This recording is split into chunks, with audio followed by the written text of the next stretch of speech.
Alright, so this is a speedrun of Guardians Crusade. That was my first fuck up of the run, before it even started. I fucked up my controller configuration right there. You're gonna see me have to actually deal with that something like 15 minutes into the run. More like 16, I think. Or more, I don't know. Either way, I decided to do actual commentary for this run, because why the fuck not? So, here I am. So here's my first speed running thing that I do. As I was leaving my house, I switched the camera angle to this one, because if you talk to the mayor with another camera angle, it'll just sit there and turn the camera very slowly until it's where it needs to be.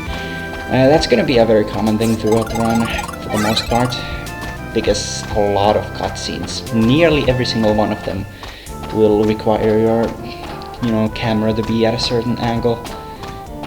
Anyway, here's the battles, because there's grinding in this game. Can't do much to avoid those, because, well, you kinda need to level up for most of the bosses, especially the first one. Well, the second one, but the first boss isn't exactly a boss per se, since it's more of a normal enemy, just you meet it at a lower level, so a lot of RPGs do that. So yeah, I'm gonna try and fight 2 enemies on my way to San Claria, which is where I'm headed. And on my way out, I'll fight as many as I can run into. Usually like 3, 4. But yeah, that was actually really good RNG, which I'm gonna get into the whole RNG thing in a moment. I leveled up on the second encounter. Anyway, as I said, RNG, a lot of things in this game are dictated by RNG, the bane of speedrunners. Experience you gain, the amount of money you gain, the amount of stat bonuses from level ups, and damage are mostly random.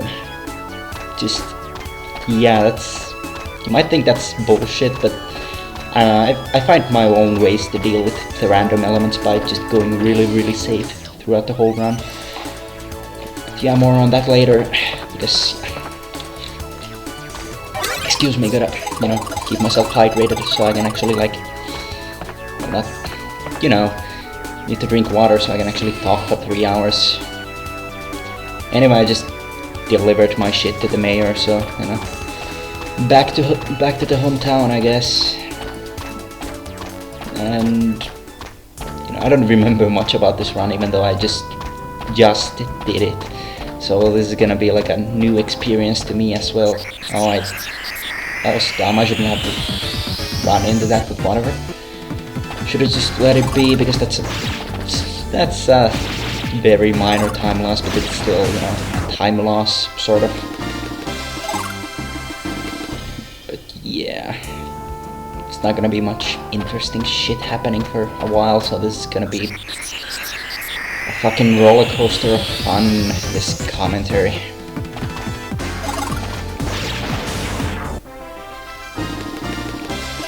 Once again, that was pretty fucking good RNG, that I got so much experience from that little motherfucker.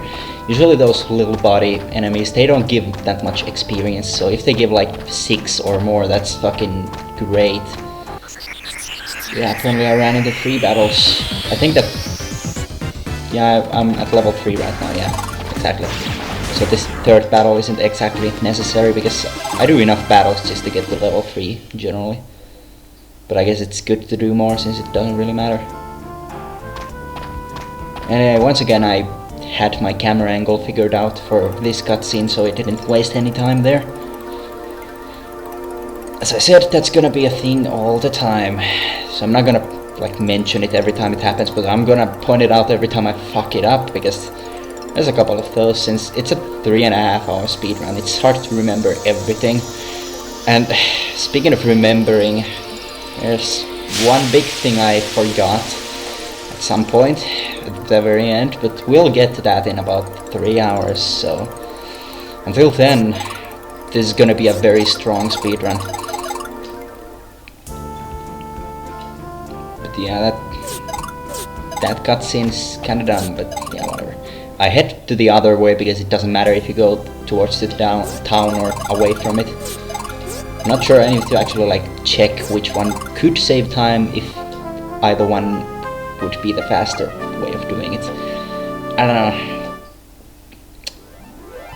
But yeah, time to deliver the baby to the Cave of Fear, which I'm thinking I shouldn't be running into battles during this part, because I'll get to that in a moment, because I'm going to be running into battles. Let's see here. Yeah, there's the first battle. There's gonna be the reason why I shouldn't do that. You see, baby running away wastes 2 seconds per battle.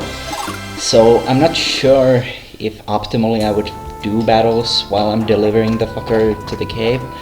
But, you know, it's good to level up before you get to the cave, because the enemies close to the gate, close to the cave are fucking difficult. So I want to be like level 4 when I'm around there. Then again, I could find a way to grind to level 4 while I'm going to Sanclaria or something like that. I don't know, this speedrun is hardly optimized at this point, but what can you do? I only just recently routed it, and someone is trying to reach me on Skype, but I'm not gonna... You know what? Fuck Skype. Yeah, fuck Skype. Anyway, moving on. Finally some new enemies. Because about here you're gonna run into those harder enemies. These things can poison you, which can turn pretty bad, but otherwise they do basically no damage.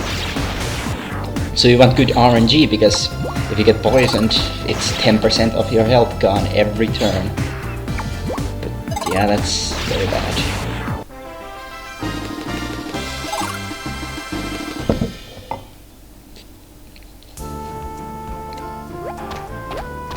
I don't know, there's just gonna be these fucking silent parts all over the thingies. I don't have like someone to converse with, someone to like actually fill the silence with me. Except I guess the game does fill the silence pretty well, since, yeah. Either way, there's nobody else I could get to commentate with me, since nobody else really plays this game. So there's probably gonna be nobody interested in this either, so it doesn't matter what I talk about here, which is the greatest thing. But anyway, I just ran into one of the worst encounters here. There's an even worse one, but this is pretty bad and can turn horrible. The dinos deal tons of damage, and jesters do that. They do that thing where they cast green magic, which can put you under the status ailment Terror, and Terror makes you unable to attack. It goes away when you get attacked though, but I've had times when a jester's just spammed green magic 9 times in a row and it's killed me. It was not fun.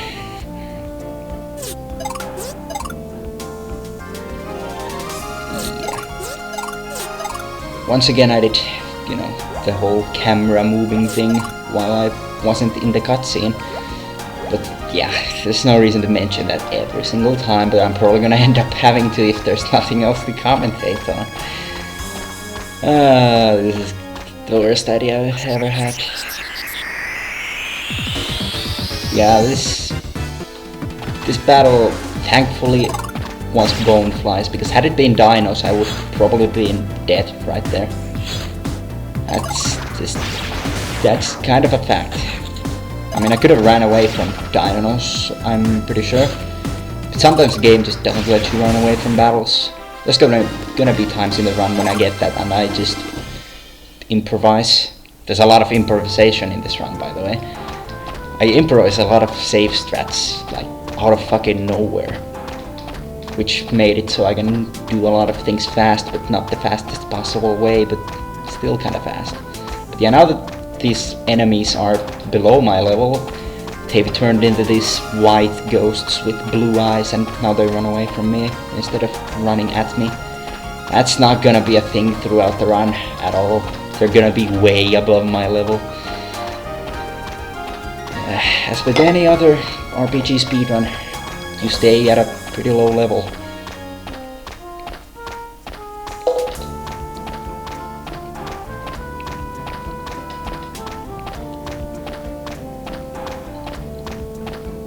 again, just nothing to talk about, so give me a break.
This is kind of a long silence, and it's kind of awkward. I don't know.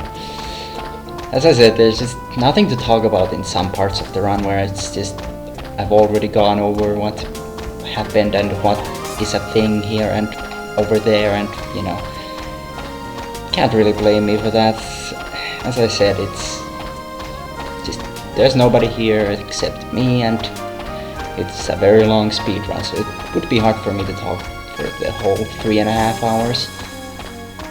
Anyway, I'm getting close to the Cave of Fear, and I think I run into a battle here with bone flies again, I think. I can't remember everything about this. I remember the fails very, very well though. Yeah, it's a bunch of bone flies.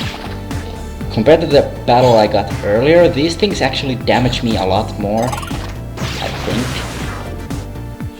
I'm not sure, I can't remember shit. Okay, apparently they didn't do shit. I disregard that.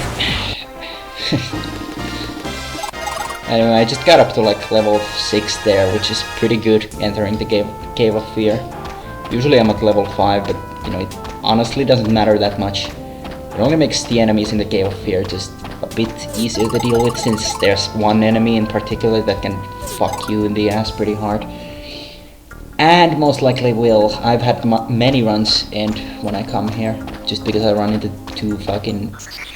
There's gonna be one in this battle, by the way. Thankfully just one. I don't run into two Bearaphants at all, but yeah, that's a Bearaphant. If you run into two, well, good luck, I guess, since those guys can deal a lot of damage. And if there's two, they're gonna deal twice that damage. So you might as well run when you see two of them coming. You want to actually fight a lot of those, since they drop hamburgers. But problem with that is that I found a way to circumvent having to actually fight those guys for hamburgers, since I did find a place to get those, because there's a shop in the upcoming place that doesn't sell hamburgers, at least on their official shop list. But you can find a way to buy hamburgers there. It's kind of a dumb, obscure way, but this game has a lot of things like that, where it just wants you to explore everything instead of just going for obvious shit. Yeah. Already getting low on health, and I have no real healing items. There's some backup healing items I can pick up here rather. There's some candy bars flying about the place. I think there's like one. There's two I could pick up with one before like the boss coming up. I can also find ways to unload some of these enemies, but you know, I get very lucky here with my encounter, since it's not even a Bearaphant. It's two of these things, which is really good experience, and they die in one hit. It's great, just great. So I just hit level 7, which is what I usually try to be at for this next part. And I somehow avoid the enemies there. I have no idea what the fuck they were doing. But yeah, I usually want level 7 for the first quote-unquote boss, because it makes it so I can actually kill it before it gets a turn. Because if the boss gets a turn, it can use an attack, which it can use to heal itself, which drags out the battle. Very bad for a speedrun, obviously.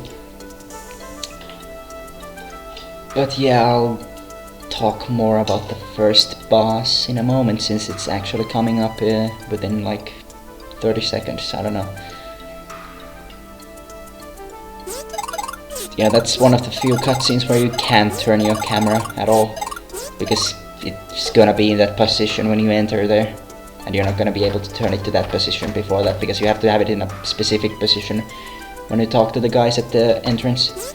Anyway, here's where I found a way to buy hamburgers. You search this fucking crate and you find hamburgers and you're forced to buy them. Like, I would have bought them anyway, but yeah, thanks, I guess. Anyway, here I pick up a toadstool, which I'll be using to exploit the first boss pretty badly.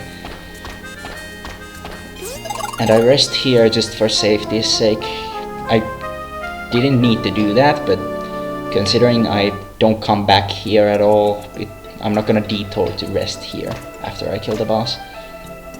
Which is a new thing. I used to do that. I get stuck on the guy, which is nice. I also fuck up moving the camera, which is very nice. So it does this. So yeah, I just lost like a second there because it had to turn the camera around. Christ, there's gonna be a lot of lobbed words all about the place, I don't know. Yeah, I just cheat this boss by doing this. I just paralyze it and pound its ass to the ground because it's a speedrun. If it gets no turns, it's faster. There you go. It's a very easy first boss, but that's what they usually all are. God damn it. Also, I searched the wrong box, which is pretty nice. The boss also dropped an iron sword, which I'll be equipping in a battle later on, because it's somehow optimal to equip shit in a battle. Unless you're equipping an entire armor set or something. If you get like a sword or something, it's just equip it in battle. It's more optimal. It's faster to do that than go to the menu. Another thing is that I have the menu button switched around with the fucking other button, so I wouldn't be able to reach the menu. And we're gonna see that in just a moment, just like I said at the start of the commentary. Because I'm gonna be trying to heal after a battle, and then I encounter a slight issue with my controller config. So I'm gonna be losing a bit of time to that, so that's another time save for the next run, I guess. Yeah, I specifically run into that battle so I can get another level up for the next boss. Too bad it's one of these guys though, because these guys deal a lot of damage. The best encounter here would be to run into a fat bat and a bear plant, which I don't think I get. Oh wait, I might get one of those. I don't remember anything except the end game basically. But yeah, here's where I realize my controller's a bit fucked. I don't fix it yet because I think I thought I was gonna like deal with it for the rest of the run, but fuck that noise. That wouldn't have been a good idea at all. Yeah. The thing about those blue boys is that they can drop spinach snacks, which is the best healing item in the game. Too bad they never drop those though. It's very rare. The jester guys outside of the game also can drop those, which is even rarer. I've only once gotten a spinach snack and it didn't turn out to be a run at all.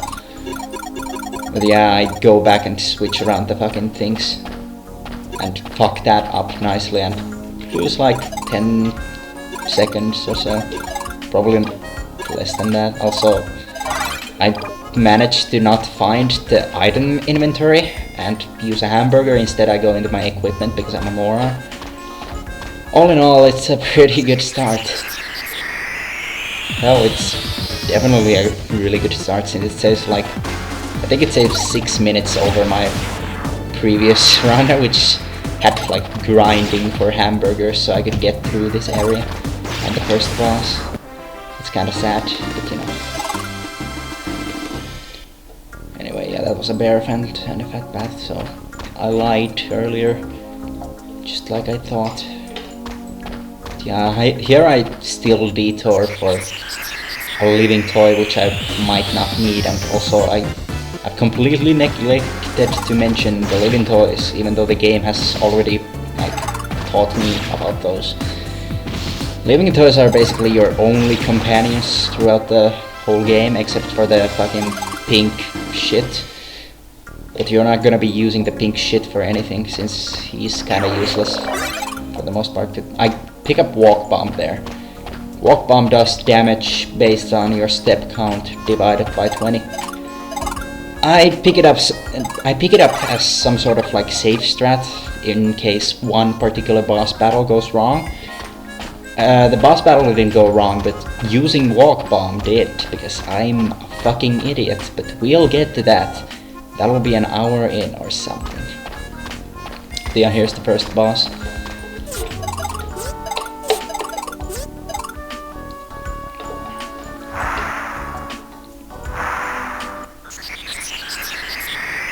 This boss can be an asshole sometimes.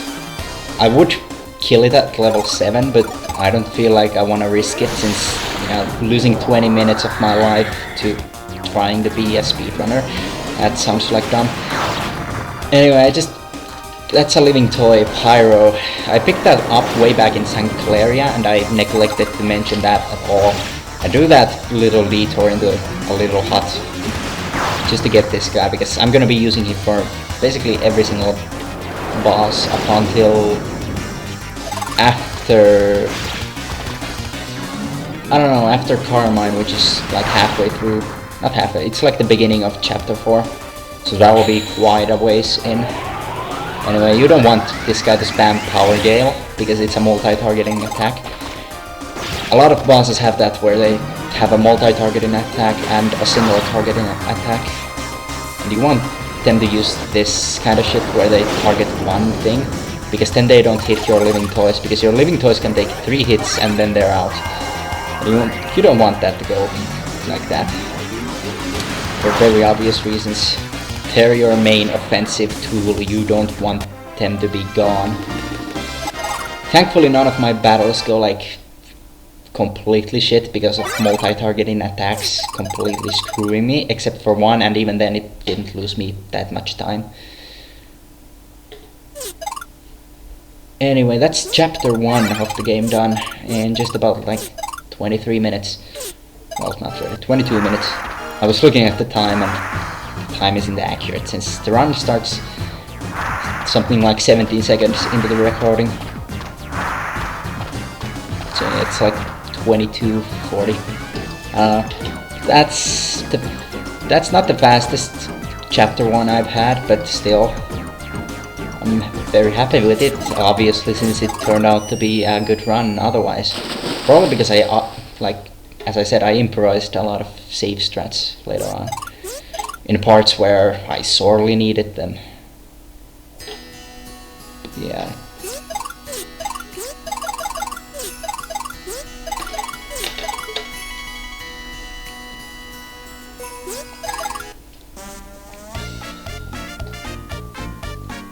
So that's Bonique. He's not a very big character here. I don't know, the next 30 minutes are gonna be dealing with him in some ways. He's gonna be like a minor character for the next 30 minutes or so, and then he's gonna be gone from the game basically forever. Also, I just fucked up that dialogue. You're supposed to say no to him to save like seconds, which I don't do because I have this strat for saying no to people, which is holding down the button, which just sometimes works rather. And I fuck it up every single time I need it in the run. Just like here. You have to talk to these two, Amos and Martha, I think. I don't remember her name. Martha. Yes, I mash a bit fast, and then I talk to her again, which is not good. And I managed to say yes rather than no, so I wasted like I don't know, 20 seconds, because I accidentally rest again, which there's no point in doing that. That's just useless time loss. I may have lost like 30 seconds or something like that, not 20. Either way, it's not very good, but yeah. Next up, I'm gonna have to go to Easton, which is a dumb place. There's not gonna be a boss there, so that means no grinding, but obviously it's difficult to avoid enemies, because sometimes the game just doesn't want you to do that. Like, seriously, look at this. It just catches up to you for no reason. It makes no sense sometimes. Anyway, it doesn't matter, these are pathetically easy enemies. It's not a big deal, but still it's time loss. You don't need to kill any encounters up until after Easton.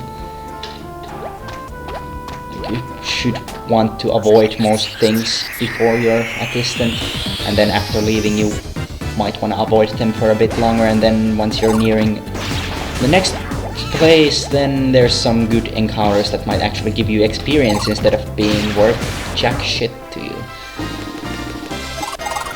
Yeah, that's... the fact that Baby leveled up there is already somewhat of a bad-ish thing, since our Baby is a thing in my party. I want him to be dead in every single battle up until 2 hours in or something like that, and he just doesn't do that really. You want as little as possible to do with Baby in this entire game, except the first phase of the last boss. You want Baby to be dead a lot, since he doesn't get attacks, which saves time, and he doesn't get level up screens, which saves like frames, but still it saves time because they add up. Because at a later point in the game you can just kill an encounter and level him up to like 30 instantaneously, and it's just pointless to level him up before that point. But yeah, Baby is just... there's no reason for him to be a part of your life. He's supposed to be some sort of like virtual pet, and you're supposed to cater to his needs in every way, and I don't, because that's slow and suboptimal for the speedrun. So I just basically shit on the little fucker. I don't try to keep him alive at all, so he ends up hating me at some point, so he'll start attacking me, and that's another reason why I want him to be a low level and very much dead in every battle. So he'll do like 2 damage to me every time he does that. But anyway, this is Easton. You just have to talk to 4 people and go to the inn. This game is weird in that there's a lot of towns where you're like supposed to wander in and talk to everybody because you're not supposed to know who to talk to. But since this is a speedrun, I obviously have to like study these things and see who I have to talk to. So I have to talk to the mayor and not search that jar. That was an accident. You have to talk to the mayor, Carmen, and then go to the cafe to talk to Darkbeat, and then go talk to Marco. Pretty much every single town in the game has this kind of thing, where you have to just talk to a bunch of people. And if you don't know who those people are, you're gonna end up having to just look all over the town and talk to everybody, which is what the game expects of you. However, I know everything, so, you know, it's gonna be a lot faster for me. But yeah, now I go to the inn, because that's... you just have to talk to those 4 people, even though this guy... or guy, not much of a guy if you ask me, but yeah, she tells you to talk to everybody around town. And you're not even supposed to do that, so just, yeah. Anyway, that's a very fast way to get through Easton, which is kind of a dumb place when you're playing through the first time, because, as I said, talking to everybody is so much not fun. Yeah. Anyway, here's a quote-unquote boss fight coming up. It's not much of a boss fight since you're supposed to lose it. There's 2 of those in the game, and this is one of them. Too bad there's not any more of those. For a speedrun they're fun, because you don't have to bother with them. You just kill yourself, and if I have to kill myself here, that's already a bad fight, because usually I expect to die on the first turn, which they get rather than I do, and I do die on the first turn, which is quite optimal. Yeah, rip me and rip everything. But yeah, that's Easton done. Just another cutscene and I have to pick up a thing and leave. That's basically it.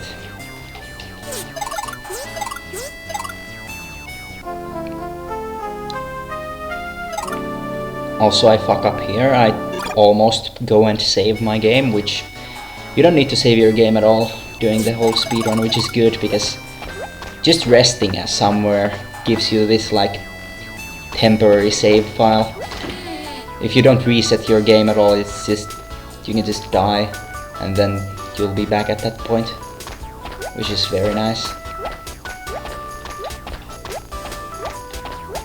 Anyway, I go to this house here, which is Richten's house, or Ritten's house. And I pick up this thing, which is the most amazing thing you can get with as little detouring as possible.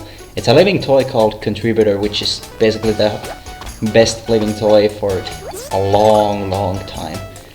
You can't get a better living toy like an hour and a half from this point on, speedrun wise, and that would require doing a side quest and killing a boss that I don't usually need to kill. It would be slightly better than Contributor anyway, and so it's not worth it at all to detour for that. There's a couple others that would be better than Contributor, but yeah, that would probably require like 100% completion. Because you get an LT for 100% completion that basically wrecks everything. And then again you get a secret attack that ends the fucking battle and heals you to full, even the final boss. So yeah, that's apparently a good way of dealing with things, but that makes a 100% run sound like a good idea almost. I might actually do that if I feel like routing the game fully. I feel like it would take like 8 hours to play through though. That's just, I don't know. Probably not even 8 hours. It's still quite a long time to do this game 100%.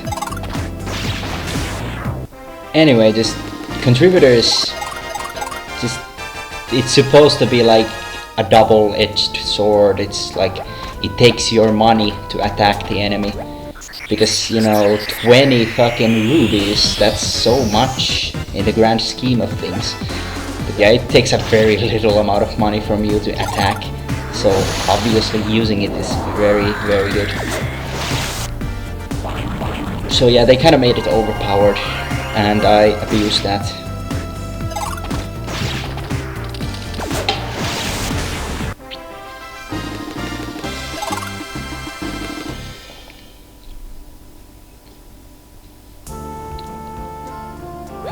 Okay, so coming up would be Z Harbor, and it's another one of those places where the game just throws you in a town and you're supposed to talk to everybody to figure out what you're doing.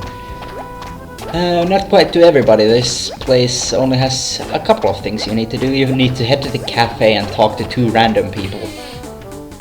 And, well, really just 1 random person, because it initiates, like, the conversation between these 2 people, which you can listen in on, I guess. So that's all you really need to do here. Just everything else is go and activate a cutscene, talk to the governor, get stuck on something I didn't even see there.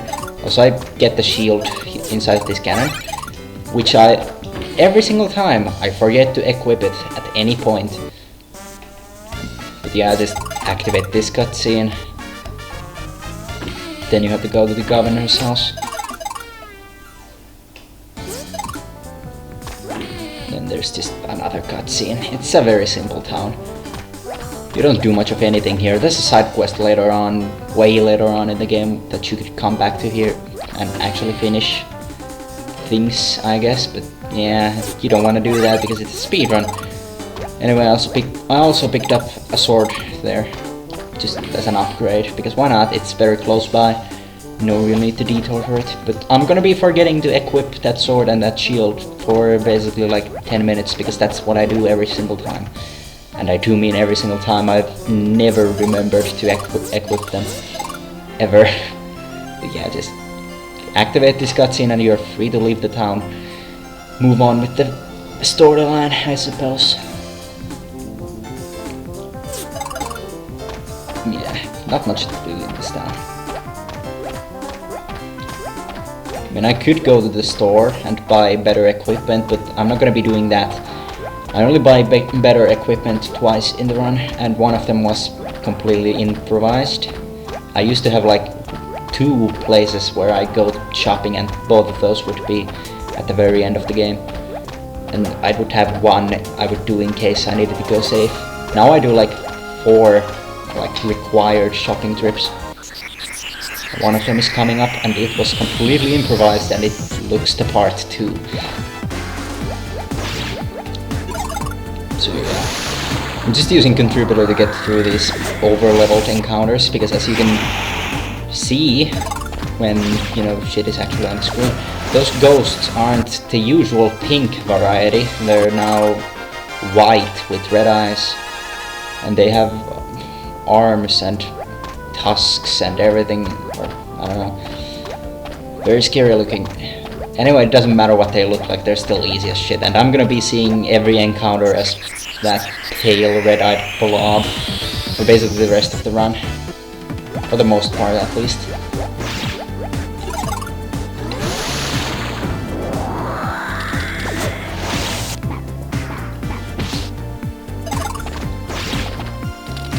Yeah, thankfully that guy killed Baby, because that prevents Baby from leveling up. Baby can't get XP if he dies. And as I mentioned earlier, it's very good to have that happen. Yeah, I'm trying to avoid these battles to a degree, since I don't know, I shouldn't avoid the battles since I do have the improvised strat now, but yeah, I can't predict the future and what comes to mind, but yeah, you know. Anyway, this encounter perplexes me greatly, because this is one of the few kinds of encounters where contributor will attack the enemy on the left, and that just doesn't happen like anywhere else in anywhere. I don't understand what makes that happen, but anytime there's a a sand ghost and a Tao in a battle at the same time, contributor will somehow just feel obligated to fuck up the Tao before, you know, the sand ghost. Also, I remember to equip my shit, because yeah, I'm only like, what, 6 minutes late on that? I don't know, I don't keep time. But yeah, I didn't really want to run into this battle. Also, that's very bad, because that's one of the longer animations that Baby can initiate for anything. And it's this dumb time waste, so I'm glad that fucking asshole just killed it.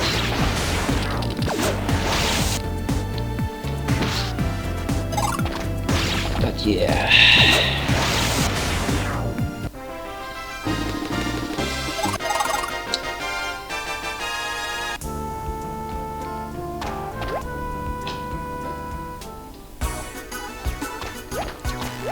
Alright, so this is where I'm gonna be improvising, because I think I wanna go safe right about now, and I just think, yeah, let me just go to the store here. This is gonna look really fucking dumb and totally super non-optimal, but who gives a shit. I buy 2 cheeseburgers because I need healing items, because I barely have any. Then I just, while I'm leaving, I think I should sell all of my shit. Then I fuck up the dialogue option, I say no, and then he's like, how about getting a little rest? And I completely forgot you could even rest here. So yeah, that's gonna be a part of my run now, because going through the next area with like no health is a very, very bad idea. Yeah, I sell all my useless shit, like my old equipment and stuff like that. So, you know, you don't want a cluttered inventory in this game, because there's gonna be times when that can fuck you in the ass, because you have like just a finite number of inventory spots, and anything else that goes over that will be given to Baby's inventory, and getting items from Baby's inventory, or even realizing that there's items in there, is a pain in the ass. Anyway, this is a pretty bad encounter. Any encounter with these psychopaths, you know, the thing with the hatchet, you don't want this ever. They deal a lot of damage, and you can't run away from these battles. Because anytime an enemy attacks first, you cannot run away from a battle. This is not like the only time when you can't run away. You also can't run away if the game just says so. I'm not entirely sure why that happens sometimes, you know. What I do know for sure is that if the enemy attacks first, you're not running anywhere. I run into quite a few battles here. I usually try to avoid them at all costs, but now that I'm at full health, I guess I just couldn't give a rat's ass about that. Yeah, these things deal a lot of damage. Also, Contributor just dealt a very low amount of damage, so that's fucking dumb.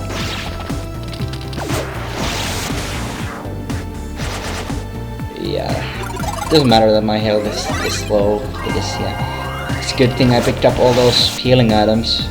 Either way, it doesn't matter really. It's not like I die, because there's no deaths in this run, which I feel like I should mention 41 minutes in. There are no deaths, unlike the last record, which had like 40 minutes in deaths. You might be wondering why this isn't a 40-minute improvement in that case. Well, we'll get to that in like 3 hours. Well, not really, in like 2 hours and 30 minutes, 40, 50, I don't know, numbers. Anyway, just nothing. I got nothing.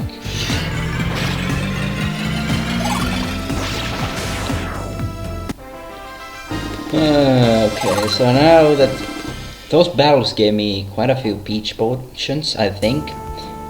There's some point in the run where I just notice I have a fuck ton of peach potions, and that actually makes one boss at a later time quite easy if you have a lot of those, because peach potions actually heal your PP or psychic points, I think, and you use those to summon LTs or living toys. And sometimes you can run out, especially at a point where there's this thing that heals your party to full, and it requires like 50 PP, which is usually at that point like more than half of what I have. Yeah, I had to go to that house to check that Galik isn't home, because it activates a resting point near the Cold Dove Shrine temple entrance thing. And I want there to be a resting point there, because I'm going to be using it like 3 times. I also rest here for safety's sake, because I've learned my lesson. This part of the run is not to be trifled with. It's very, very unsafe and very, very scary. I should probably like start buying equipment in Carmarthen there. Since I do walk by a weapon store, and it wouldn't be a big detour, but then again, I don't need that, obviously, since I can do this without those things. Yeah, this swamp, I still haven't memorized the layout of it, so that's gonna show a bit. Also, I'm gonna run into very few encounters for the first minute and then start running into them like usual. You don't want to run into encounters that much here, since they can be pretty bad. You just want enough to level up like once or twice maybe.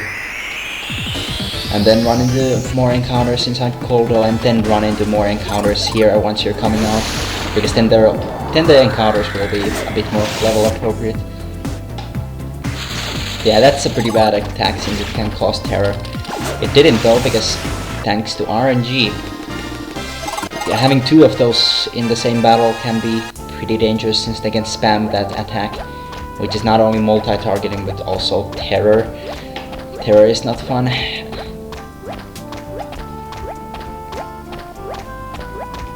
But yeah.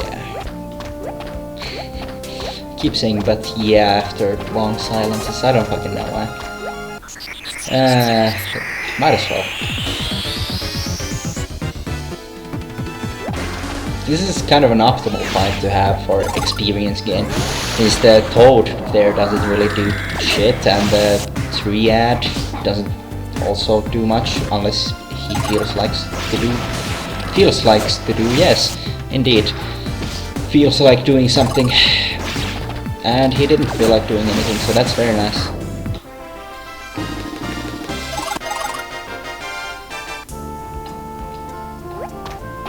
I'm about halfway through the swamp, also I forget where to go. because I don't remember anything about this. Yeah, I go around here just so I can avoid these encounters, which actually works this time around. It's very easy to avoid encounters here if you take your time, but you don't want to take your time too much because it's supposed to be a speedrun. Yeah, I made it through there basically, so yeah, good job, me. You're great, me. Yeah, here's the resting point I activate by going and seeing that Gallic isn't home at his house. And I'm gonna use this like 3 times, that's the first time.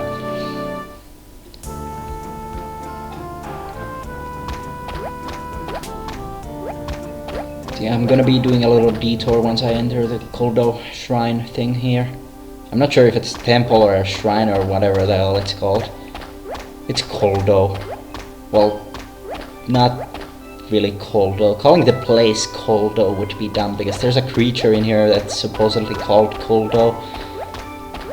So it's probably like Koldo Temple, I assume. I don't know, but yeah, running into battles here isn't a big deal, but it can turn into a pretty big deal. Because of the detour I'm making, we get one thing in a chest that happens to be a mimic. Unlike a lot of other games where there's mimics, you can actually like run away immediately and forget that it ever existed. Only you get the item from it, which is kind of weird.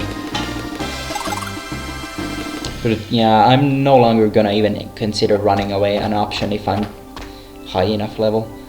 Because usually it's not gonna let you run away, which is kind of bullshit. So yeah, let's hope I do well, because I already don't know the result, and it's not like dying here is a reset for the run or anything, right? Yeah, I go in with very low health and everything, so it was pretty fucking risky at the time, but I still felt like doing it, because I did have a new quote-unquote strat, which is that I just defend on every turn, because defend prevents you from getting any status ailments, and block darts is an attack that paralyzes you. Yeah, it's not like it matters. I would be high enough level to fuck this guy up, but I guess I didn't feel like it. Yeah, I come very close to dying here, but thanks to RNG, I guess I live to fight another day. Also, I have no idea what item I got there, so I bring up the menu to check what the fuck I got, and then I use Foreman, which is what I just got from that mimic. Foreman is a thing that teleports you to the beginning, or the entrance of any dungeon, which I'm gonna be using for every dungeon that requires it, which is gonna be using it like 5 times, I wanna say. 6 maybe, I don't know. I don't feel like sitting here in silence and counting the places where Foreman comes in handy. But yeah, it's a worthy detour. It saves like whole minutes overall. But yeah, now I just have to get through the whole thing normally and advance the storyline. Which I haven't really touched on the story. Like, right now I'm trying to get the Koldo Emerald so I can trade it for tickets for a ship on Z Harbor, so I can go to, I think, Den Heldar, so I can somehow find my way to the God's Tower, which is not even on the same continent as Den Heldar. But yeah, the story of this game is very simple, very bare bones for an RPG. There's gonna be a lot of cliches and everything. It's not the strongest part of the game, but it does have its certain charm in a way, kind of. It's not like, you know, it's bad, but it's very predictable. The game itself kind of makes up for it, because it's a pretty good game. As far as RPGs go, it's not shit or anything. I like it. I just don't like the virtual pet aspect of baby. I never dealt with that like in casual runs when I was like a kid, so I'm not gonna like deal with it in speedruns, mostly because it's fucking suboptimal to do so. Yeah, running into these battles is pretty good because I'm gonna be resting after this, so this is basically like just good free experience and over-leveled enemies. And even then I have cheeseburgers, so I can heal up to full very easily if that becomes a thing.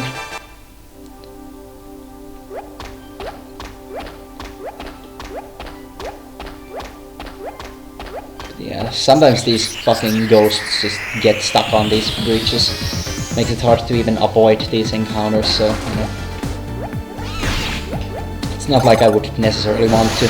You need experience in this game. I'm not gonna be needing it until the next boss, which is gonna be quite a ways in.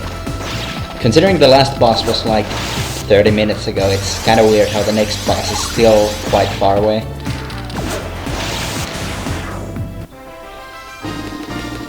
Like, there's an optional boss in here that is pretty easy to beat. It's got like 450 health, I think. I forget, but it drops a shield that you don't need, and it gives experience which you don't want, because you can get that from normal encounters just a little bit later. So yeah, you don't want to fight this guy, but you do have to watch the NPCs fight it. This is Kalkanor's troop, Kalkanor, Ramal and Gwynladin, which Gwynladin isn't in this battle for some reason, because I guess he's lazy as fuck. But yeah, this battle, out of all the cutscene battles, this one takes the least amount of time, because the others in the others, the NPCs and the boss itself tend to be very evenly matched. This time around, the NPCs are way over leveled for the boss, which has like 450 health, as I said. And it does have the same amount of health in the cutscene battle as well. Now I could go and talk to the fucking winged lion right now and fight it, but I don't want to because that wastes time. I also fuck up menuing there because I'm not well versed in the art of menuing. But yeah, here's the third and final time I go and rest at this guy. Because yeah, it's worth it to go to Galic's house to activate this guy, definitely. So now now begins the long backtrack back to Z Harbor. It's gonna be dumb. All the way back through the swamp. I have to detour in Carmarthen again because somehow the guy in the cave has managed to make a fucking landslide happen, which is blocking the way. So you have to deliver the thing he gives to you. Because you're supposed to deliver a thing to Galic because the guy gives you this thing. So you're supposed to do that, even though, you know, it makes it out to be like Galic is some important character and he's not. This is the only time you'll talk to him when you actually get there. But yeah, I tried to run away from this battle because I was not feeling it. The game didn't like me though, which is kind of dumb. But yeah, you can see why poison is like the worst fucking thing in the world. It's a good thing not a lot of enemies throughout the run will be using that. Would be pretty dumb. There's things I can run into later that will be using poison, but I'm not gonna be poisoned much for the rest of the run. After I leave this swamp, I think. There's one place where there's poison enemies still. After that, they're gonna be a lot rarer. These things are also poisonous because fuck you, it's a swamp, everything has poison. Because apparently that's logical. That's how RPGs deal with things.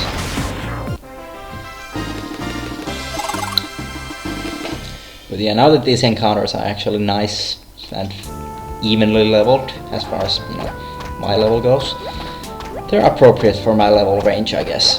So yeah, that's why they're pink again. Now this makes them pretty good for grinding, since they're gonna have a harder time killing me, and I'm gonna have an easier time killing them. But still, it's not like I want to run into many of these, because it does waste time. Not necessarily these as much as other ones I'll be running into. Also, the recording just freezed there for a moment. Don't worry about that, that's gonna be happening quite a bit. Because I have this thing where that just happens sometimes. Splicing confirmed. Because I would splice a speedrun of a game that only I speedrun. there's gonna be such a dumb mistake at the end of the run, you're not gonna believe that this would be spliced anyway, so yeah. I think that would trump any fucking beliefs like that. Also, once again, I forget the layout of the swamp. Then I look at the map and remember everything. So on the backtrack, I actually don't fuck shit up. Somewhat.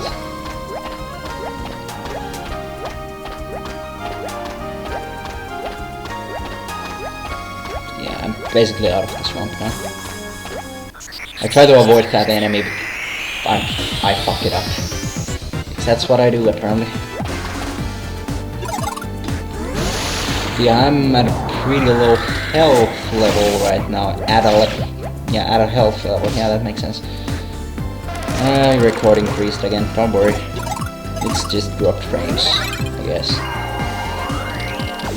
Yeah, I was at a pretty low health there. I don't know how else to say that. My health was pretty low. I don't know how to English. Yeah, it did start to look like it could have been ugly at this point, but thanks to RNG, I make it out fine. Like, even here, there's the old enemies that can still pose a threat because they still do the same amount of damage as usual. So I try to avoid these as well. Of course, I don't do that perfectly because it's hard to avoid every single encounter. And even if you could, you don't want to because you do want XP all the time. So that's why I don't run away from basically any encounter. It's not very optimal to do so.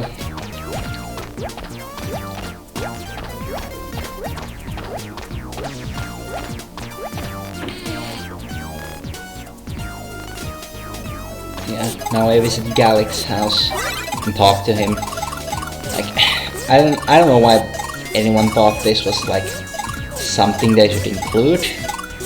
He just spouts some exposition on a thing that'll become an actual part of the game like 2 hours from now, which is the warp gates, which you can see a lot of warp gates if you explore. You can find like, up until this point you can find 2 of them, I think.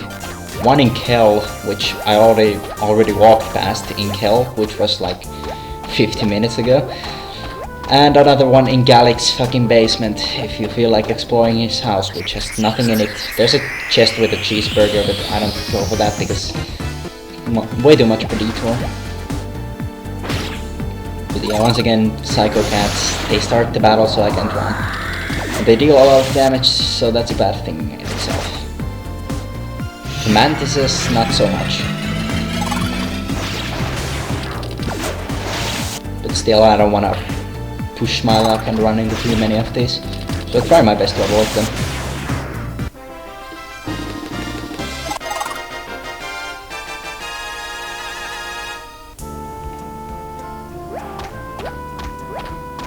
Yeah, still a ways to go to the cave. I hate how when you get back to the cave, the guy is just standing there and then you talk to him and he's like, "Good job." Legitimately, that's all he says. He doesn't even give you a reward for doing his bullshit fucking delivery quest, which wastes like a minute in total, not more. But it's still a good thing because it does activate the resting point at the Koldo Temple.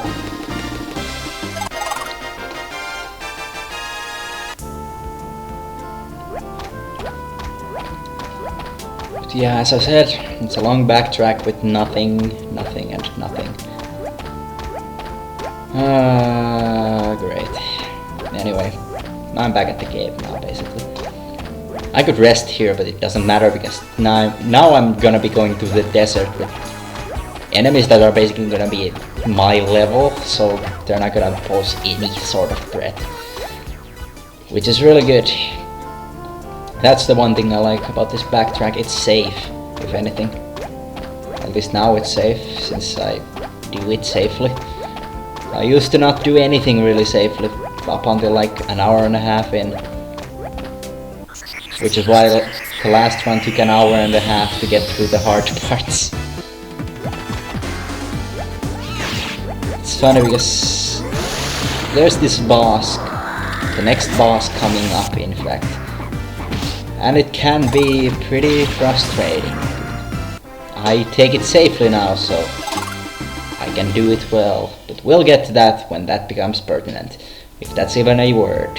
I don't know, I'm Finnish, not any sort of English or American, so you can't expect me to actually be able to speak English.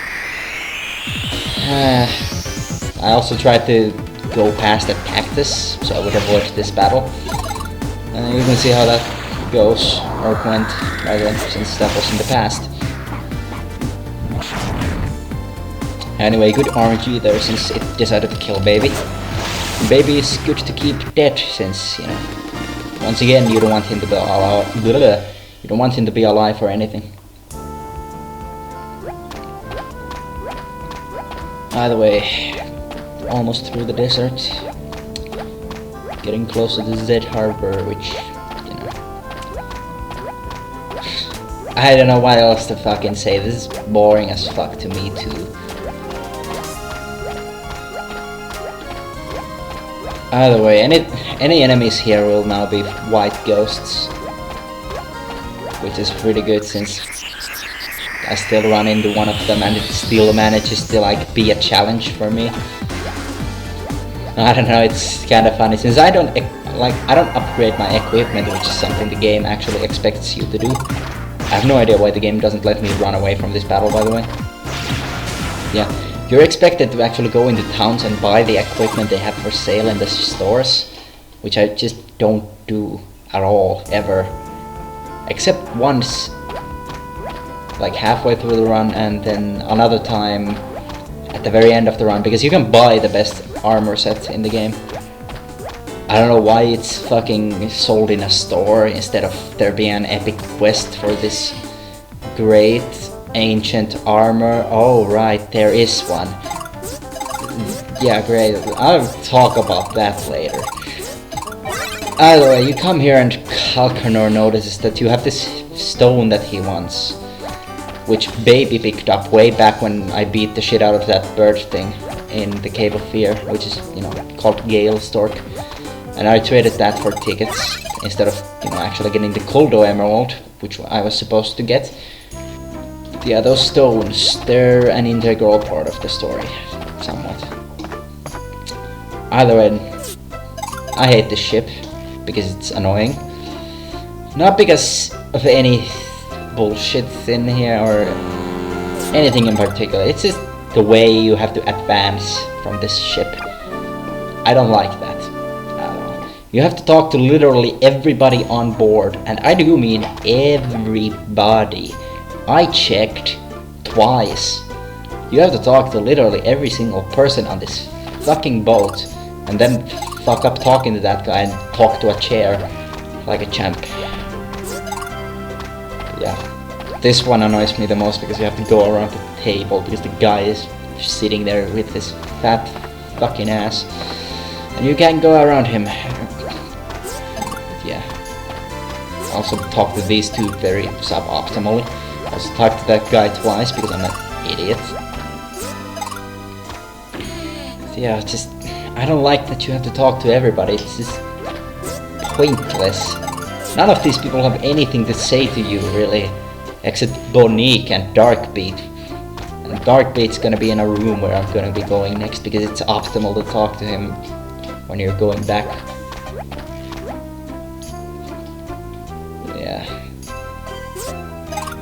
This is another point where I just have my camera set up for this before I'm even close to the fucking cutscene. I thought I was not gonna mention that at all, but you know. Still, I've been doing that throughout the run, and anyone watching is probably not even noticing that unless they've played the game. Like, I also fuck up by accidentally entering that room. But yeah, there's this. It's very important to know where your camera needs to be for every single cutscene, because that time save will accumulate over the run, and it'll end up saving a lot of time. Because there's a lot of cutscenes. It's a fucking RPG, for crying out loud. Anyway, now I have to go to Jungle, which is the most bullshit fucking busy work place in the game. I hate everything about this. Yeah, also recording, yay. There you go. You have to activate this cutscene. Then you have to go inside the house and talk to the guy, name his fucking future child. Because you totally care. And yeah, I checked, you have to do this. This is another place where I checked like twice what you have to do. This isn't the thing that pisses me off the most, the fact that you have to name this guy's son something fucking retarded. You can name it anything and he'll fucking love it. You can name him fucking Dix McGee and he won't care. Well, you don't have enough letters to do that, but yeah. You can name this kid Dix, I guess.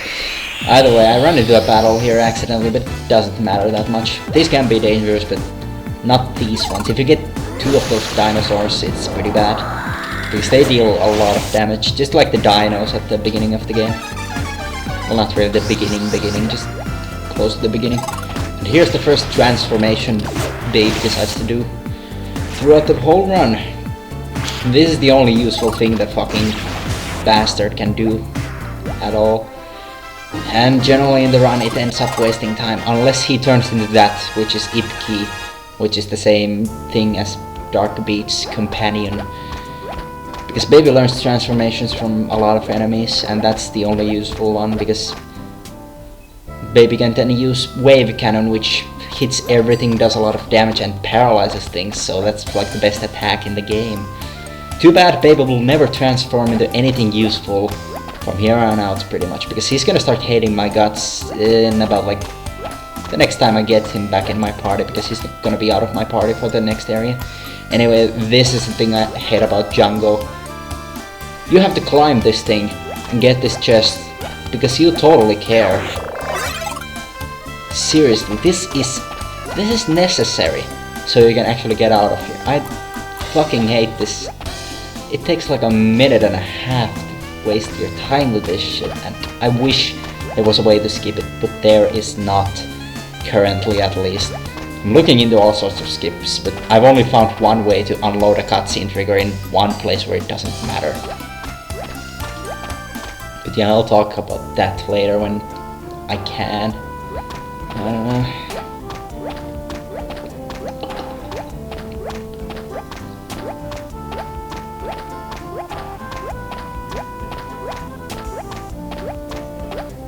But yeah, then you have to go and talk to Bonique and Darkbeat.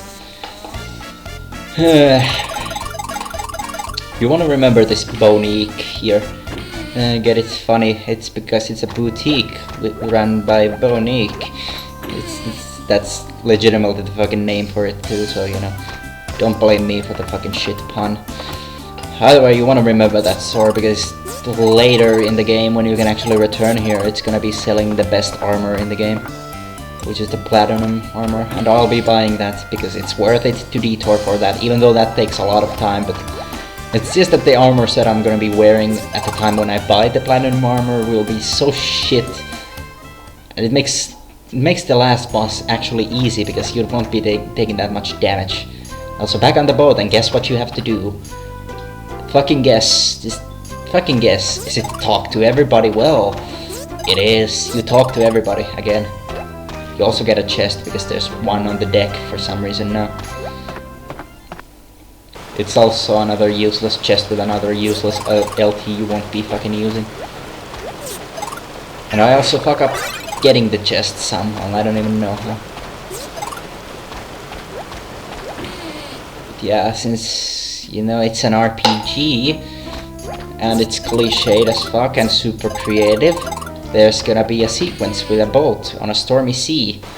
And while you're on the open seas during this great storm, guess what happens?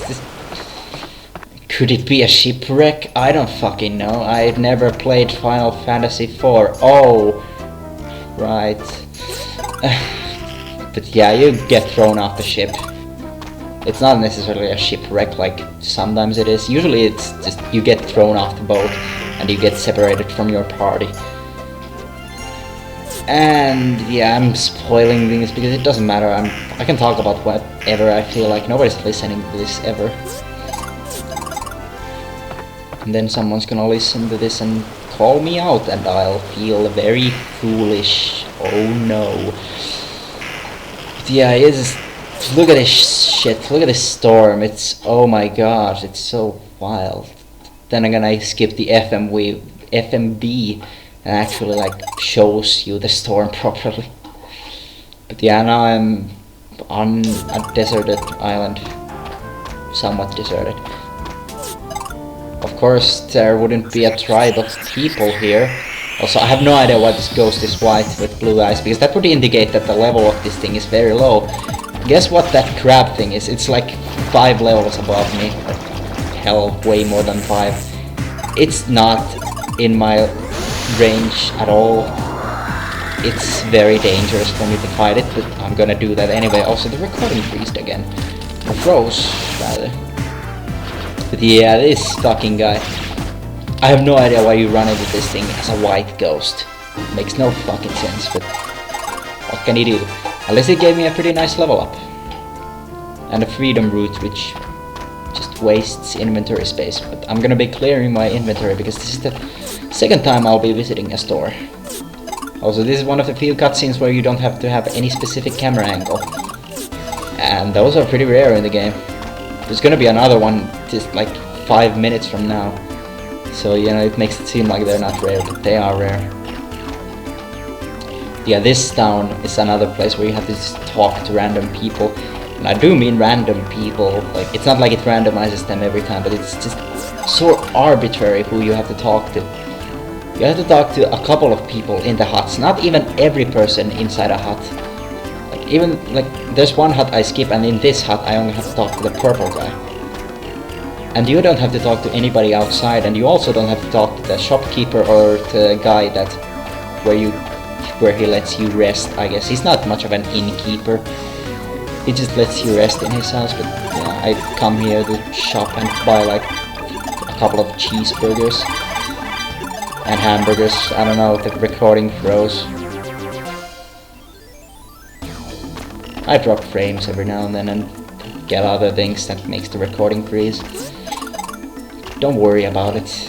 It's not splicing. This run would be 3 hours and 10 minutes if it were spliced, and even then I don't care.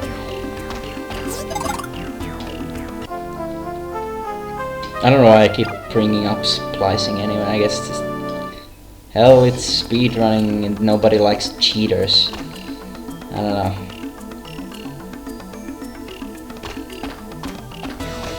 I rested there for safety because you wanna do that. The area I'm going into will have some of the most bullshit enemies ever. Because one of them does poison, another does confusion, which is the worst status ailment in the game because it doesn't go away. And you just keep doing stupid shit because you can't control yourself. And of course you're going to do bad shit to the party and good shit to the enemies. Unless you're the only person on the field. Like here, you're not gonna have baby or any LTs sometimes. Also, I have no idea how I summoned this thing. But that wasted like a couple of seconds. By the way, I'm not gonna have like baby here, so I can't like attack him because confusion just can't make you attack yourself. Which is very odd, all things considered. Usually it makes you attack yourself.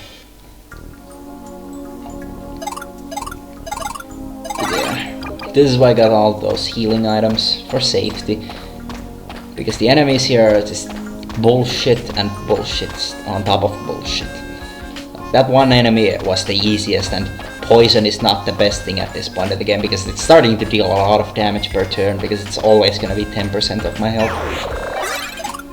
Also, I pick up a armor here because it's probably a good idea.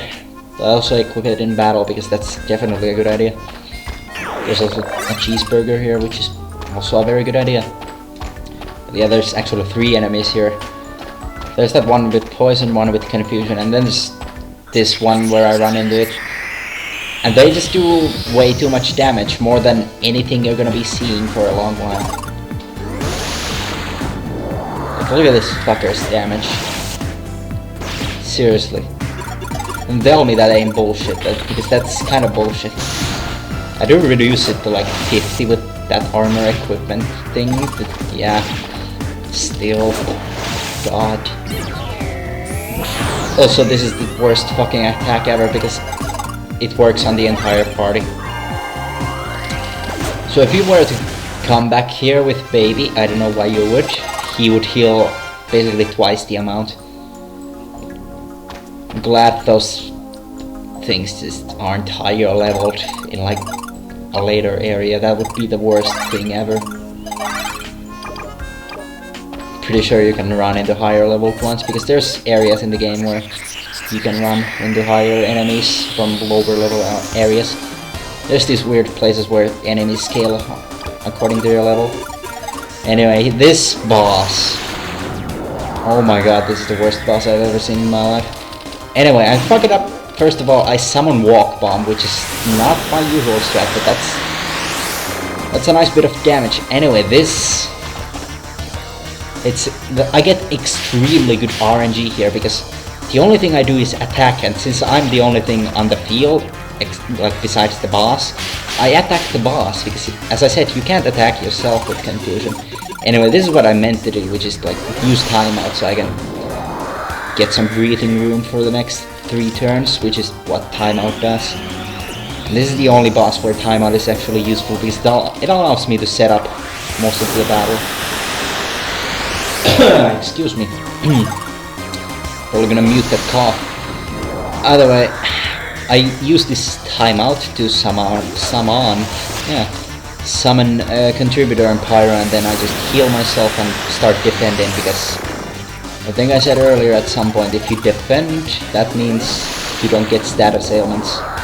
If I didn't, well, you know, I did now. But yeah, defending is pretty good. I'm gonna be using it for some bosses. Very few, because there's only gonna be like 2 of them that actually use very bad status ailments. This is one of them.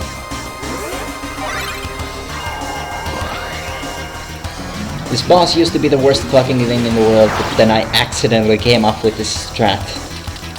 I started using timeout, and now I just do this. It's very awesome, compared to what I used to do at least.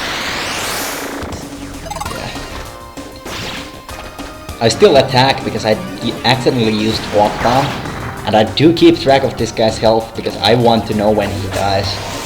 And I know at this point he cannot kill me. It is physically impossible. And even if that had confused me and I had thrown a cheeseburger to him, he would be basically done. But yeah, this guy used to be hard, now I have a strategy for him.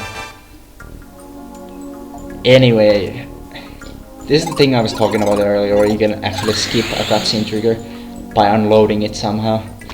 You can actually go past that boss. It doesn't do anything. It's a shame, really. Also, I fucked up the camera there because I forgot the angle. Whatever. Yeah, I'm trying to look into more places where you can unload cutscene triggers somehow, or make it past them in any way. I was hoping to at least skip like 1 or 2 bosses in the game. So other than that, I'm probably not gonna even want to skip anything.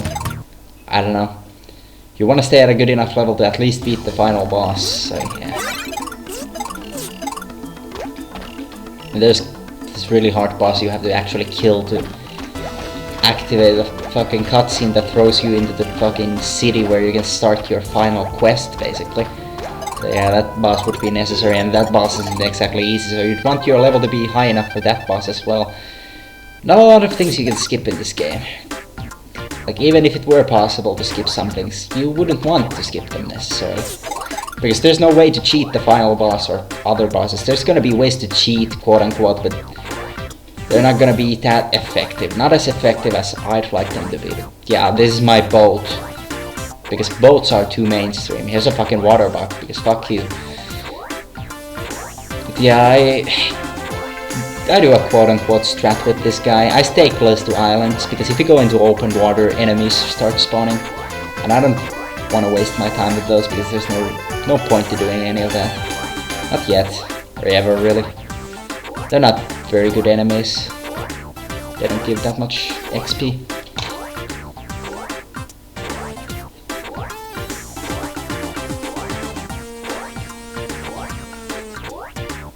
Anyways, every time there's any sort of traveling involved in this game, it's kind of just a long walk, because everything in this game goes at walking speed. The only way to move faster than walking speed is by warp speed, obviously, since you can use the warp gates. Also, I have no idea how this thing catches up to me, because it's going to... Sometimes the game just doesn't make sense with things like that. Anyway, these enemies are bullshit, because halfway through the fight they're gonna fucking run away. Usually. And guess what this thing does? It runs away. It's the only enemy that can run away, and of course it's gonna abuse its right to do so. Like, I even waste a fucking healing item here, god damn it. Yeah, fuck you too. Whatever. Anyway, now I'm heading for Den Held, or a city I mentioned earlier. And I did mention the fact that this is on the wrong continent if I want to go to God's Tower, which is where I'm supposed to be headed. So I don't remember quite why I come here. Either way, you just have to come here and talk to one person, which, odd change, every other town requires like 4 people to talk to. You have to talk to this person and say yes or no. I don't know if that even matters. Then you just have to head to the North Tower, which activates like the next scenario. I rest at the end. I'm gonna be resting in every town basically, because it's a very good idea to do so.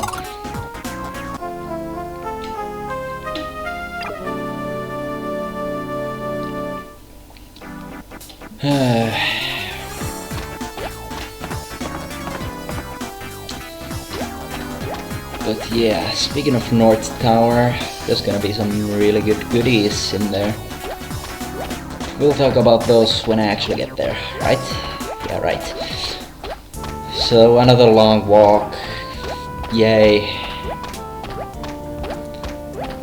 I don't know, I feel like I'm cheating when I'm taking pauses from the commentary and just not talking, or just talking about bullshit that isn't relevant to anything. I'm gonna be avoiding battles here. I might as well mention it. Why not? I avoid battles because I don't want to fight anything up until the next area, which is gonna be after North Tower. Because there's gonna be a way for me to cheat every encounter, basically. So I can kill anything. Pretty much. Bosses are still gonna be a problem though, so that's... yeah. Any encounter I run into, I can probably kill it. So I can just kill way over-leveled enemies for ridiculously good experience. Which is what I'm gonna be doing. Also, I usually don't avoid battles here, because it's pretty hard to avoid this battle here, but somehow that fucking idiot gets stuck on the wall. And that's the only battle you'll have to avoid in the entire place. But this thing... I just picked up the best living toy in the game, Tough Wall. Tough Wall is the best thing I've ever seen in anything, since Tough Wall negates all damage done to you. This is overpowered and broken as fuck. It only lasts for like fucking a set amount of hits, but you're gonna be killing a lot of bosses before Tough Wall even runs out, which is funny. And basically any encounter you run into, you're gonna be killing before Tough Wall runs out, so you can just get out of any encounter without losing health. It's pretty awesome. I also picked up like a Devil Shield, but you know, who gives a shit about the Devil Shield? It's just an equipment upgrade. I'm also gonna be picking up another equipment upgrade, since it's gonna be very close to the fucking exit here. Or entrance, I don't know. It's more of an exit since I leave the building, I guess, to come here. I don't know. Yeah, there's nothing here, so I have to head back down, but fuck that. I'm gonna get a splint mail, and look at the amount of defense it increases to get these two things. 20 something might not seem like a lot, but it does make a difference. Anyway, I use Foreman to cheat here, basically. It saves me a couple of seconds. You're supposed to go down the stairs, but why do that when I can use Foreman and just do this? It saves time, might as well. But yeah, you have to come back down here and see that there's this thing going into a secret entrance.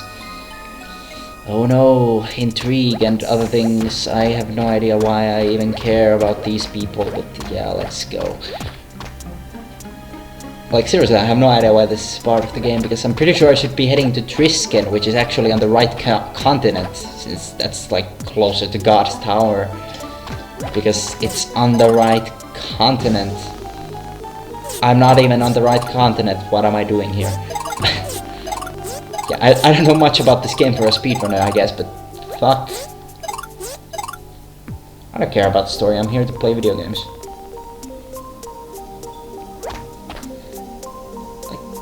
Nobody speedruns for story anyway, like, seriously.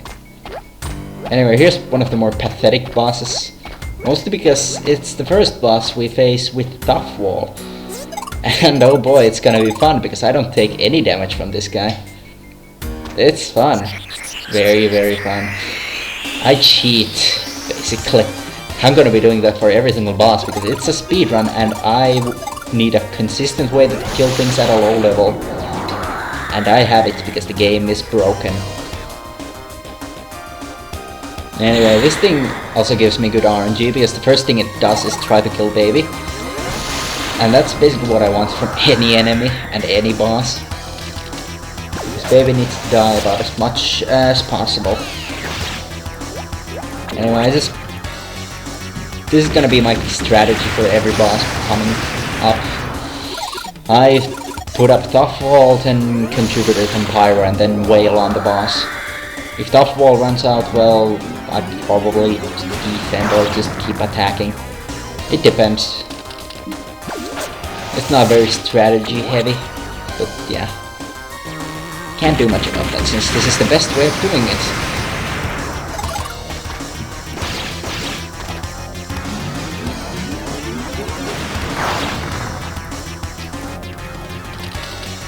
I do run into a slight problem with this boss, I think. Oh, maybe I don't. It must be another boss. There's some boss where it just keeps spamming multi-targeting attacks. Alright, I remember which boss it is from. There's a couple that do that, but yeah, no problems with this one, or the next one. The next boss goes a lot faster than the one in my PB, because holy shit, in my PB it kept spamming the worst possible thing it could spam. So it went very slowly and it was very close to being a fucking death, and it would have been a really bad death. Anyway, you have to go save this guy, because apparently you care, but you would wanna care. It gives you an item you're not gonna use ever. Well, you're not gonna use it ever. Someone's gonna use it for the final boss. But not you. Spoilers. Anyway, this is a Guardian. There's 5 of these in the game, and this is one of them. This guy looks radically different compared to other Guardians for some reason. He has the same stats though, I believe, which is odd, because the next 4 Guardians you'll be fighting way later in the game. But it's fun to have this guy give you 1 billion experience points and money out of the ass, because it's way higher level, I think. But yeah, once again, same strategy. Tough Wall, contributor, Pyro, and attack.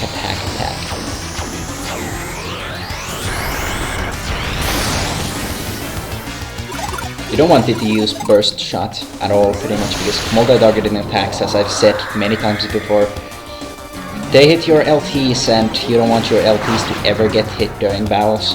You want the fucking thing to just spam a single targeting attack, like this one. Because if it feels like spamming burst shot and killing your LTs, this fight will become very long. And that's not fun at all, because it's supposed to be a speedrun. Somewhat.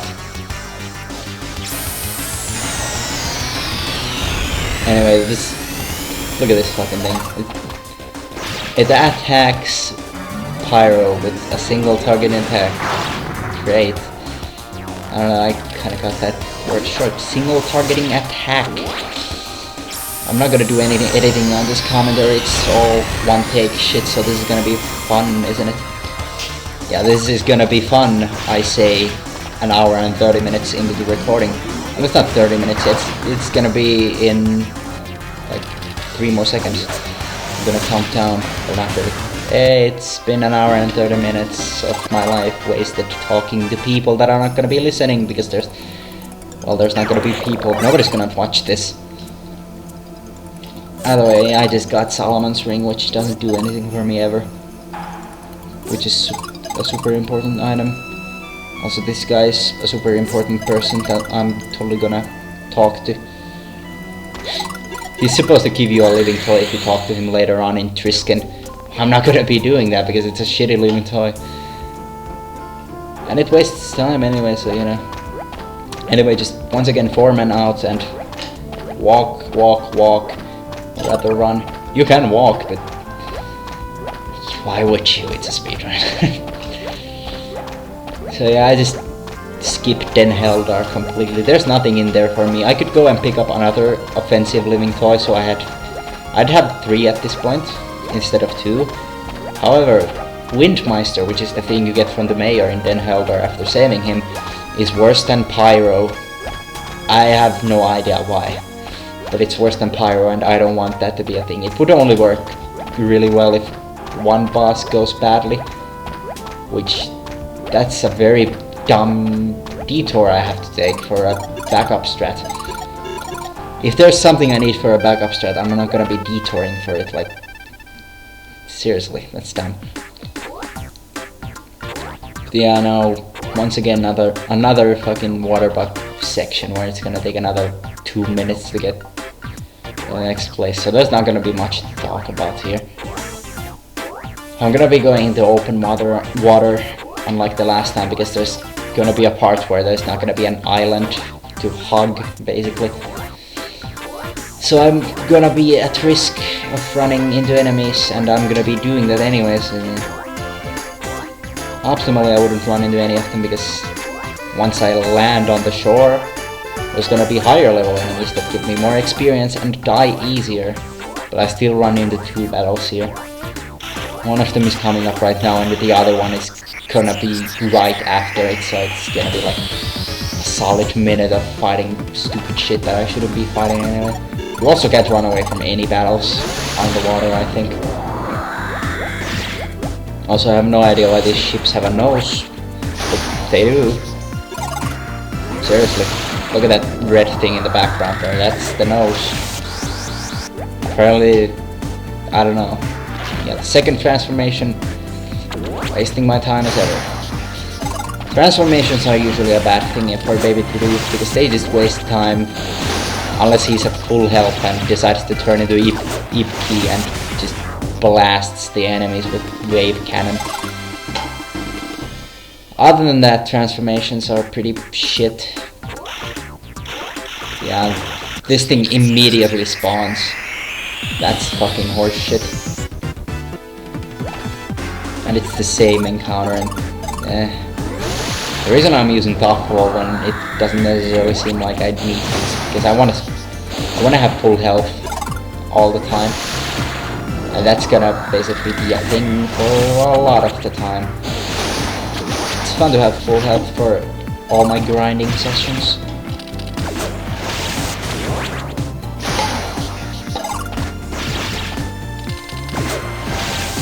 Starting to run out of water. This is not good. Might have to pause the recording to get my other water bottle. Hopefully not. Hopefully I won't give a shit. I've spent hours on end talking about bullshit without like having a drink by my side before. I mean, I'm a streamer. I have experience in talking about shit that doesn't matter for hours and hours and hours. Especially since I play games where nothing happens. Like this one. Seriously, I've spent like 3 minutes on this water section. It's been like the worst, most boring shit ever. But you can't skip this in any way, so, you know. You have to do the traveling, and of course they had to make it walking speed, because fuck it. Well, it's more like running speed rather than walking speed, but you know what I mean. You even gain like the ability to fly later on, and that goes by exactly as fast as any other method. which is fucking dumb. Good thing about flying though is that you can like skip mountains and shit, so you can go in a straight path. That and the fact that you're gonna need to fly to some places. Anyway, these enemies I'm gonna be running into here are gonna be really good for experience. Also, I'm gonna be sneezing again. Damn it. I think that was the second sneeze I've had. I don't know if it was a cough last time. May have been. Anyway. Had to fight away a yawn there. These enemies, as I said, very good for experience, so I try to run into them. I don't necessarily try to run into them, it's just that I don't try to run away from them. Because I don't really care. I can fight these things or things after Trisken. Either way I'm gonna be good.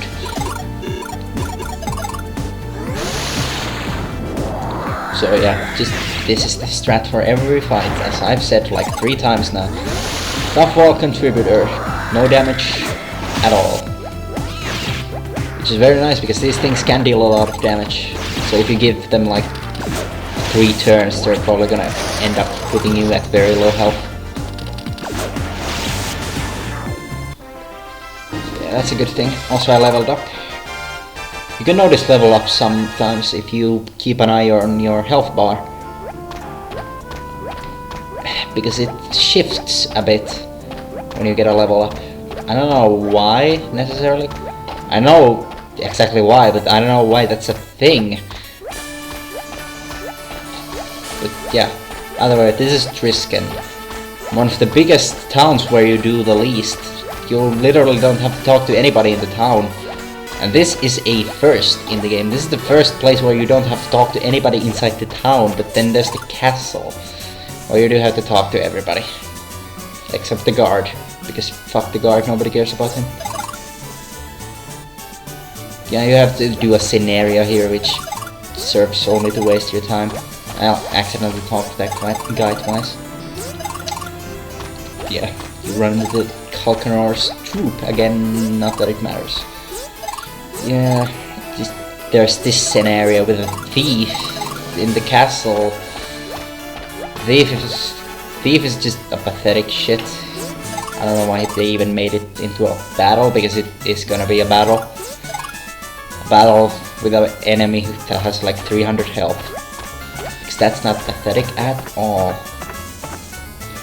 By the way, just chase this guy around the whole castle, because this castle is apparently tiny as fuck. Seriously, the castle consists of 3 rooms. A magnificent castle you got there. By the way, you just basically corner this guy and then you fight him. I get very shit RNG on this fight. You wouldn't think that's a thing, but yeah, you get very bad RNG on this fight sometimes. Because he has an attack animation that takes way too long. And it wastes your time in other ways as well. And that's if he steals stuff from you. Seriously, look at this. He does it twice. Seriously. Dude. Fucking asshole. And he only has like 300 health. And I missed there.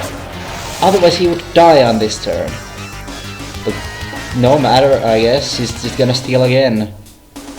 Yay. Thank you a lot for that. And look at this shit. Nice. Nice. At least he dies on this turn, but this is another way it wastes time, because you receive those items back, but it only wastes frames. And I had some pretty fucking frame perfect mashing right there for those dialogue boxes or something. I don't know what to call them. They're not dialogue, but you know. Either way, that's Trisken done for the whole game. You don't return to any of the towns in the game. Not really. I think... No, you return to one of the towns, but it's not because you want to return to the town. And I do a detour that makes me return to a town I don't necessarily need to return to, which is, you know, Django, as I said earlier. I need to visit Bonik. Yes, I need to visit. I need to visit Bonik's shop and actually like buy the good equipment. Yeah, you can come back to basically every single town in the game, and there's gonna be like a side quest there that encompasses pretty much every single town in the game. It's like every town gets overrun by gargoyles and shit, and you have to like clear them out. So you get a living toy that kicks ass, but it takes too much time to actually get it, so you don't want to do that. Yeah. Dialogue. After these dialogue boxes and shit, I get to fight some of the better fights. Because these guys will be giving me quite a bit of experience. Well, you know, so far they give me more than anything else, which makes sense.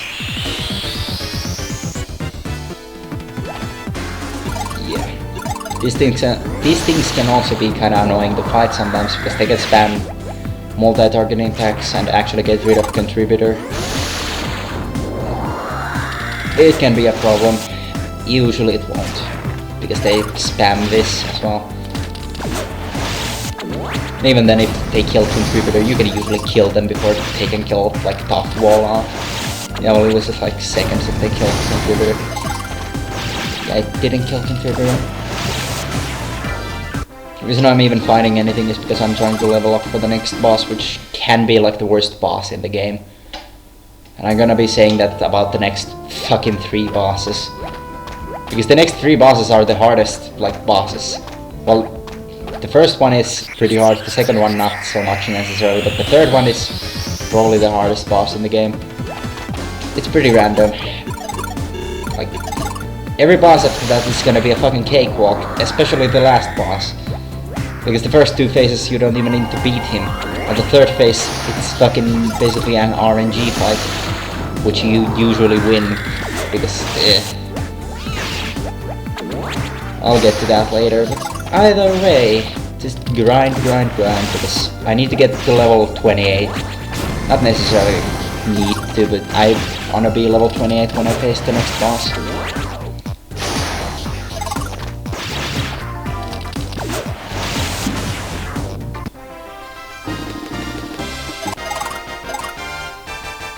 This is the point where I accidentally mentioned this earlier. This is the point where I get a lot of peach potions, which don't necessarily come in as handy as they could, but they do come in handy later on.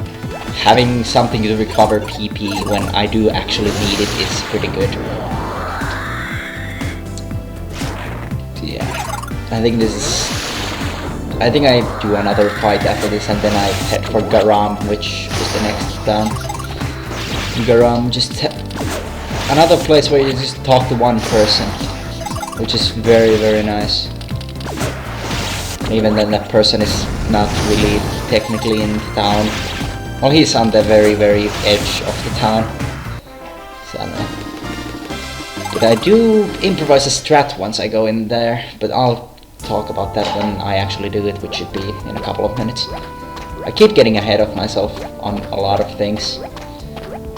But, you know, I can't talk about the current events, because the current events are grinding. Boring ass fucking grinding. I wish I could cut out a fair bit of the grinding in the speedrun, but there's just no viable way to do that. You need to grind so you get money and experience. Money is gonna be needed when I buy the good equipment. And experience, you know, just, yeah. Money is more of a long-term thing. You know, the currency is called rubies to be exact, but I don't know. As I said, money is long-term. I only need it at the very end of a round. Otherwise, I'm not gonna be needing it for pretty much anything. With experience, I'm gonna be constantly needing for everything. Every boss requires me to be at a specific level, pretty much. Yeah, now I just avoid every battle until I get to the town where I'm gonna improvise a strat, because at this point I was thinking, I used a walk bomb in Uganga, or on Uganga. I don't know, the place is called Uganga Shrine. Either way, I used walk bomb, which I'm not supposed to do, because it's supposed to be a backup strat for the upcoming boss. So, I remember there's a store here, and they sell some pretty good weapons. So I buy the Onyx sword, which I'm gonna be doing from now on, just so I can make the next boss very easy. So I also, since I might as well, I sell most of the clutter in my inventory. I forget to sell my tower shield, but it doesn't matter. You know, it's good to keep your inventory nice and neat and clean, I guess. Yeah, I also rest because that's what I do in every town. Except the next one. I don't rest in Denbrado, but yeah, whatever. Yeah, as I said, one person you need to talk to in this town. I'm gonna go and talk to him right now. It's kinda weird how there's also gonna be one person to talk to in the next town, because at the beginning of the game there was just a ton of people you had to talk to in every town, and now there's just one in every place. Also, I pressed X there on the tree stump for some reason. But yeah, this guy isn't technically even inside the town. As you can hear from the music, it switched to the fucking, I don't know, non-town music. But yeah, you have to go here and kill this guy, which is a pain in the ass. I'm gonna be explaining why while I actually fight him. Alright, the fight is about to begin with Ruble. He's the third of the holy beasts, I think they might be called. We're not gonna be aware that they're holy beasts, but you know, we're gonna find that out much later. Either way, this guy fights like a fucking asshole. He only has multi-targeting attacks, and only 2 of them. And no third attack that would be a fucking single target attack. No, there's one boss that has 3 attacks. Everything else is 2 attacks, I think. Except the final boss, which technically only has 1 attack. Or the final phase of the final boss. Oh wait, the second phase of the final boss actually has 3 attacks. So I lie. I am a liar. Yeah, getting the Onyx sword was a really good move, since like normally I'd be doing half this damage instead of, you know, 100 damage. I'd be doing about 50, which that's the reason I used to like have walk bomb for this guy. This walk bomb would do like 200 damage at this point, so it would make up for the lack of damage that I would have usually. Sometimes it wouldn't. But now this Onyx sword seems like a good strat. It makes this battle a guaranteed win almost. Same thing with the next like boss that I run into. Well, the next boss I run into will be like within a minute, but it's not gonna be one that I need to beat. It's the other of 2 bosses that you need to lose to. But yeah, spoilers, getting ahead of myself because I'm a fucking retard. Yeah, there we go. Apparently Ruble is a good guy and I'm not supposed to kill him, as Anne is telling me right now. So I just fuck off. Yeah, as I said, Ruble is one of the fucking holy beast things. I suppose they're holy beasts. I'm not entirely sure on the terminology of this game. There's 5 of those guys. I've already fought Gale Stork, which was one of them. Then the Koldo, or the Winged Lion in Koldo Temple, is one of them. You can fight him, but you don't. And there's Ruble. There's one of them I don't meet during the speedrun, because that's during an optional quest. Also, cutscene battle. This is one of the most boring ones, because both of these guys just take their time doing things, and oh god, fucking shit. Anyway, there's a fair bunch of these coming up. Like most of these cutscene battles are at a later point in the game. There's the one with Halconor Ramal and the Winged Lion. And after that there's just basically nothing, and then there's gonna be this one, and for the next boss there's gonna be 2 of them, and before the next boss after like that boss there's gonna be another one. It's gonna be just way too many of these in a way like short amount of time. I don't know. Either way, Ruval has the same amount of health here as he does in the actual fight. So it does take Quinn Laden a while to actually kill Ruval. Yeah, I want to mention that the dying animations for basically any bosses like this are fucking dumb. They just freeze and fall over. Yeah, whatever. I don't mind. The graphics aren't the greatest, this is quite obvious. But yeah, now you fight Carlson. You can't beat him. He has an infinite amount of health. So you just kill yourself. Too bad he decided to go for Baby, because had he gone for me, well, I would instantly die, because look at that fucking damage. It would be futile to even try to fight back. Also, I'm gonna be activating a glitch here, because if you mash through these dialogue boxes fast enough, and then walk fast enough, you're gonna catch Quinn Laden before he leaves. Look at this guy. What an asshole. He gets stuck there forever. Unless you leave and come back, he's not gonna be there anymore. I discovered that while I was actually streaming a run of this game live. Too bad nobody was really watching except one person. Nobody really cares about this game. Let me do another take on that. Yeah, great. As I said, this is all one take. All 3 hours and 46 minutes is gonna be one take. Fuck my life. I'm probably not gonna talk at all during the credits. So I can just, you know, cut this commentary short. Like 10 minutes of this video won't be commentary. Hopefully, unless I can find something to talk about for the credits. Anyway, what was I even saying? Yeah, you have to rest at the end there, because your health will be still at 1 after the Kalkanor fight. It's kind of a shame. I'd prefer for it to be like healed up to full, but it wouldn't be, you know, it wouldn't make sense if it wasn't full. Anyway, this is gonna be one of the harder parts in the game as far as avoiding enemies goes, which is good, because these enemies gives, that's like the 4th time I've fucked up basic English. Whatever, these enemies give a fair amount of experience, and they don't do much damage even if they do hit you, which I'm not gonna let them. And they have a small amount of health. Like, relatively speaking, small amount. Either way, the whole mountain path to Dendrado here is just me fighting every single battle I come across. Every single one. Because I try to run away from one and it doesn't even let me, so I just go, fuck it, why not? And I'm gonna explain why I run away from it once I run into that battle. It's gonna be because I can't menu. Look at this shit. Look at this fucking ass though. I summon timeout, which drags out the fight like nothing else would. It's fucking dumb.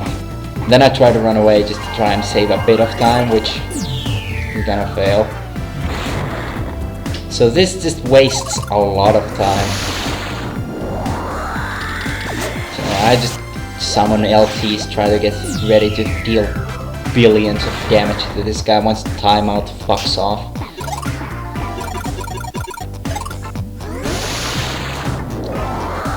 Yeah, this is just a dumb mistake. This is like the first really dumb mistake since that time I actually rested in the Coastal Inn after Galestork. That was quite a while ago. It's weird how I haven't fucked up many other things. Well, I did fuck up Uganga, but it wasn't pretty bad. It wasn't as bad as it could have gone, since the confusion could have made me just game over on the spot. But yeah, this is gonna be, I think, the last really bad fuck up until much later. And we're gonna have fun when that happens. Oh boy, it's not even a game over, so I can't be like, oh, I got bad RNG, I failed this fight because of it. No. Oh no, it's gonna be something much fucking worse. Oh my god, I need to find something to talk about for the next 5 minutes while I kill everything in this mountain path. Oh god damn it. I don't know. There's nothing. Fucking literally nothing. God help me.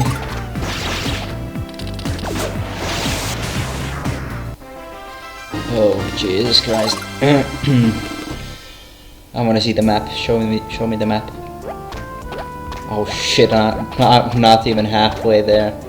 And these battles can barely be avoided. Like, they spawn basically in the, like, middle of the fucking thing. It's kind of a problem, is that it's not a very wide fucking space here. You can't, like, avoid them very easily. There's nothing to even get them stuck on except the walls. It's a very problematic area, but then again, I would grind on these guys regardless. Because right now it's my strat to get my experience for the next boss here. Because you do need to be a certain level to beat the next boss properly, with safety. And safety is what this run has been all about so far. Like, I improvised 2 safe strats that made a lot more things viable. Like, basically I just improvised 2 new store visits.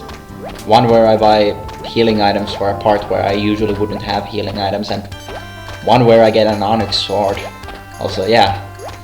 As I said earlier, I'm gonna be talking to one person here, and I'm gonna fuck up the dialogue here. I'm supposed to say no, so I can save like fucking 4 seconds, 5 seconds, I don't know, 6 even. 7, I don't know. That's a lot of time you can save by not watching that FMV. You can still skip the FMV, so it's no big deal, but you can say no to that guy and you can still activate the next scenario. Yeah, I discovered you don't actually have to talk to anybody else in this town, which is very nice. And you can also say no to that guy, which is a lot nicer too, I suppose. Yeah, once again, no easy way to avoid this, even though I tried for a bit. You don't want to waste too much time trying to actually avoid these enemies. You might end up losing time trying to do that. And that's just not worth it, really. Yeah, as you can see, baby hates my fucking guts, which is good. He wouldn't fucking love me even if I tried. Seriously, there's no fast way to keep baby happy. And the only really good thing you get out of keeping baby happy and shit is you get to actually order him around properly. And you unlock the transformation command for him, which is the only really good thing and the only thing that could be viable, but the upkeep is just too much time waste. Like, and even then, the only really good transformation would be maybe Ipki and maybe Triad. So that's like 2 out of, I think I get like 7 in the run total. So that would also be random because you can't pick what he transfers into. Yeah, that's why I just don't give a shit about baby except for the first phase of the last boss. And even then I don't get him to a very high level for that, because you don't need him to be... Hell, you don't need to level him up at all for that. Which is good, because in this run I don't actually go out of my way to level up baby at all. He just accidentally gains levels every now and then, just like in this battle. And this is the first level up for him in quite a while. I was actually curious how many levels he gained, but you know, not curious enough to check because it doesn't matter.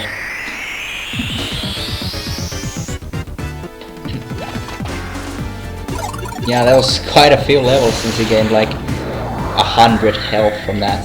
112 health to be exact. At least that's what it seems like. Excuse me. I choke on water easily, so I need to cough to keep it out of my stupid mouth sometimes. This is also a fucking issue when I'm streaming sometimes, because I always have a drink when I stream. Also, my voice is shot now.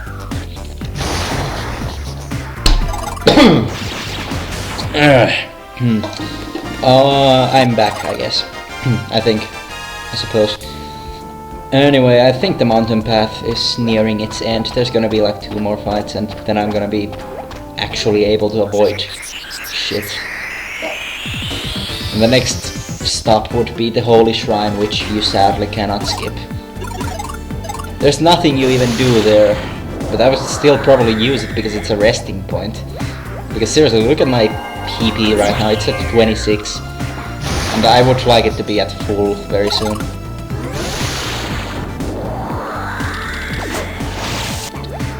Yeah, every battle so far has just been the same shit, so it's good that I found something to at least try and talk about. I don't know. It's not like anybody's gonna be listening to this. This is only the 5th time I mention it. Someone's gonna count the times I mention it and then they're gonna be an asshole about it. Probably not. I don't think anyone cares enough. Like, I don't care. And I'm the person who runs this game. Yeah, this game. Yeah, nobody probably cares. So I try to avoid these battles as much as I can. And look, it actually pays off. Look, it's gonna pay off right now. Look at this shit. I somehow avoid that guy. I have no idea how that fucking even works. But yeah, I guess that's like tree placement is the best thing in this game because you can get enemies stuck on those. And that's basically the only way to get rid of some fucking ghosts that are trying to catch you. Yeah, you have to go here and talk to Arwen, who is fucking asleep. It's like Gallic all over again. But you actually have to do this time around because this actually removes an arbitrary plot wall in God's Tower, so you can actually enter.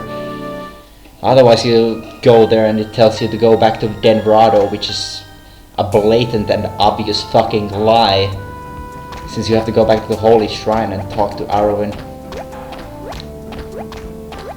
Yeah, once again I try to avoid battles here, because I tried running the battles here in this swampy looking area, but it's not a swamp, although there's enemies from the swamp here, those white blobs. Yeah, I forget here that I should be running into this battle, because it doesn't matter, I should be running into at least one battle there, because not for the next boss, because I'm gonna be fighting a boss exactly right now, but for the boss after that, because I'm gonna be needing experience. Well, there's gonna be like 3 bosses after the next boss, but 2 of the bosses are very dumb and don't take any effort. Anyway, we'll talk about those 2 later. Anyway, in a shocking turn of events, Gwyn Lodding, the guy who calls you a meddling fool in Triscan, is actually a traitor in Kalkanar's troop. Shocking, isn't it? The fucking mysterious, fucking completely evil looking guy. He's actually a traitor. Fucking holy shit, it's not cliched in any way. So yeah, fucking for some reason Carmine turns Glor into a zombie dragon thing.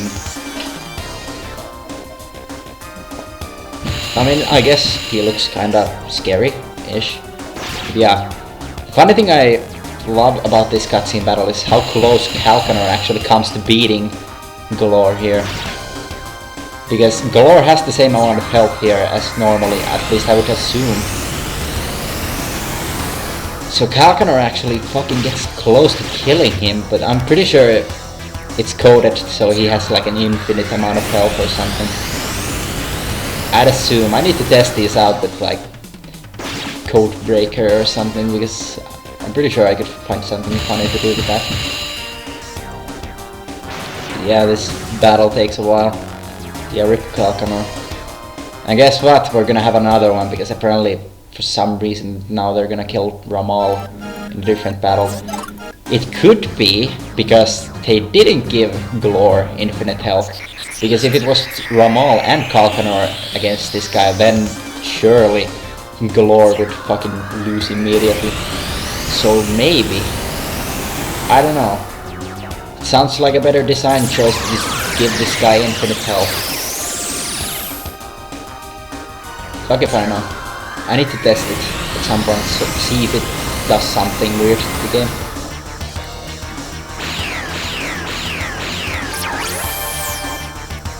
Yeah, cutscene battles, they're done. As I said, there's way too many of them in the last half of the game.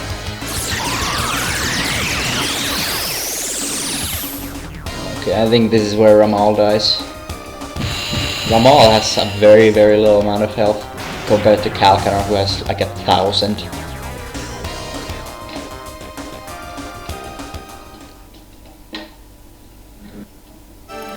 Yeah, now you fight Glor, finally. Glor is a dumb battle, especially how it went right now. I mentioned this earlier, but I was careful not to spoil it. And this battle goes like shit. Once again, this is one of those bosses where it has a multi-targeting attack and a single targeting attack. And guess what it decides to spam? Well, you're gonna see, but either way, this battle... It's not like it came close to dying or anything, it's just that it went slowly. Yeah, it spams fucking death breath like there's no tomorrow, because fuck me, apparently. Yeah, strategy hasn't changed since the last boss, which is kind of fun. Just use the same broken combinations as before. Yeah, fuck that death breath. In my PB he just did nail blade constantly, and this battle was over very quickly. Then again, this time around I have the Onyx sword, so I deal a lot more damage to him. It won't matter if Pyro hits a fucking 60 like a dumb shit. Because Pyro's damage range is actually pretty huge, which is good because... it's also bad, but it's good because Pyro isn't a thing in the latter half of the game. I'm gonna be stopping usage of Pyro after Carmine. Well, it's not like it's the latter half of the game, but you know. It's like the last hour of the game. Pyro's gonna be entirely useless. Except as a backup strat. And I'm not gonna be needing it as a backup strat, to be honest. Well, I am, but we'll get to that later. Either way, Pyro's very good. You do want to make the fucking, what is it, like 30-second detour in Sanctuaria just to get Pyro, because he's the only good offensive LT you get until Contributor. And even then, like, after Contributor, there's literally jack shit you can get, so Contributor and Pyro is a very good combo. Since you can have 3 living toys on the field. So you can just use my strategy, Duff Wall, Pyro, and Contributor. Which is the reason I have those 3 specific ones. Because you can only have 3. It's good of me to mention that 2 hours in. Either way, that battle was shit because Galore decided to spam Death Breath. Anyway, back to the Holy Shrine, because backtracking, this is like... I think this is the second part where you actually backtrack. Unless you... unless you count fucking the whole first 7 minutes of the game as backtracking, or first 12, I think, the first 3 days or something, I don't know. So I avoid these battles because I don't care. I want to fight battles, as I said, in the darker area. The swamp thing that isn't a swamp, actually. Or a bog, or anything. Anyway, Arwen here actually gives you a pretty good LT, but that's after this dumb cutscene about story stuff that I don't care about. Yeah, baby tries to run away again for like the second time only. Yeah, it's like the second time, not even like the third or anything. Yeah, apparently your fairy friend can fucking translate his gloop sounds. I don't know if baby makes the stupidest fucking sounds and the game gives you the stupidest fucking onomatopoeia for them. I don't know how to say that word, but I do know how it works. Because I am a dictionary. Anyway, as I said, Arwen just gave me a pretty good living toy, which is Gabriel. It uses 50 PP, which is bad, but it heals everything to full, which is good. And it's a strat I use for the next actual good upcoming boss, because there's gonna be 3 upcoming bosses. 2 of them are not gonna be worth a damn. Yeah, now I run into this enemy, because these are pretty good for experience and they don't do much damage or anything. Very simple.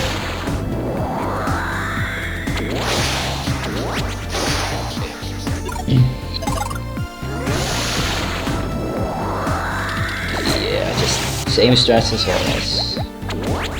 My strats for battles are not gonna be changing until I'm done with God's Tower. And even then I forget completely that, alright, there's like an optimal way I can do things.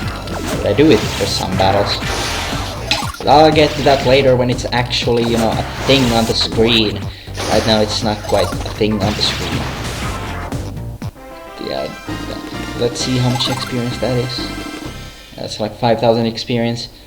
Hell of a lot better than what I'm gonna be getting inside the tower, because the tower can fuck you with encounters. And usually it will. Believe me, it has. So yeah, I run into another one because why not? I also use Tough Wall because I want to keep my health up. Because there's gonna be the first instance of enemies being able to get rid of my Tough Wall inside the tower, because it's gonna be one of the worst like configurations for enemies since Uganga's Shrine, really. Also, I made a dumb noise when I did like this thing, but whatever, I don't care. Nobody's gonna hear that. I keep saying nobody's gonna listen to this. I hope no one does. Otherwise, I just want to make something informative about this game, because I don't know, I feel like some people could start running this. It's a fun game to run. Oh, it's kind of weird being the only person who's run this, even though it's like it has some form of a cult following. So I guess there would be some people who would be like interested in a speedrun of this. So I failed to unload that enemy, because usually I unload it by going through that path there, but somehow it didn't unload. Either way, I didn't run into it, but yeah, I don't want to run into it. For whatever reason, it's not quite clear to me, but I don't know, I don't care. Anyway, right now I'm getting the Miracle set, which is in these 3 rooms. The Miracle set is pretty fucking good. Too bad there's no helmet, because I'm still using the first helmet I have when I start the game. And that's gonna be on my head up until nearly the end of the game.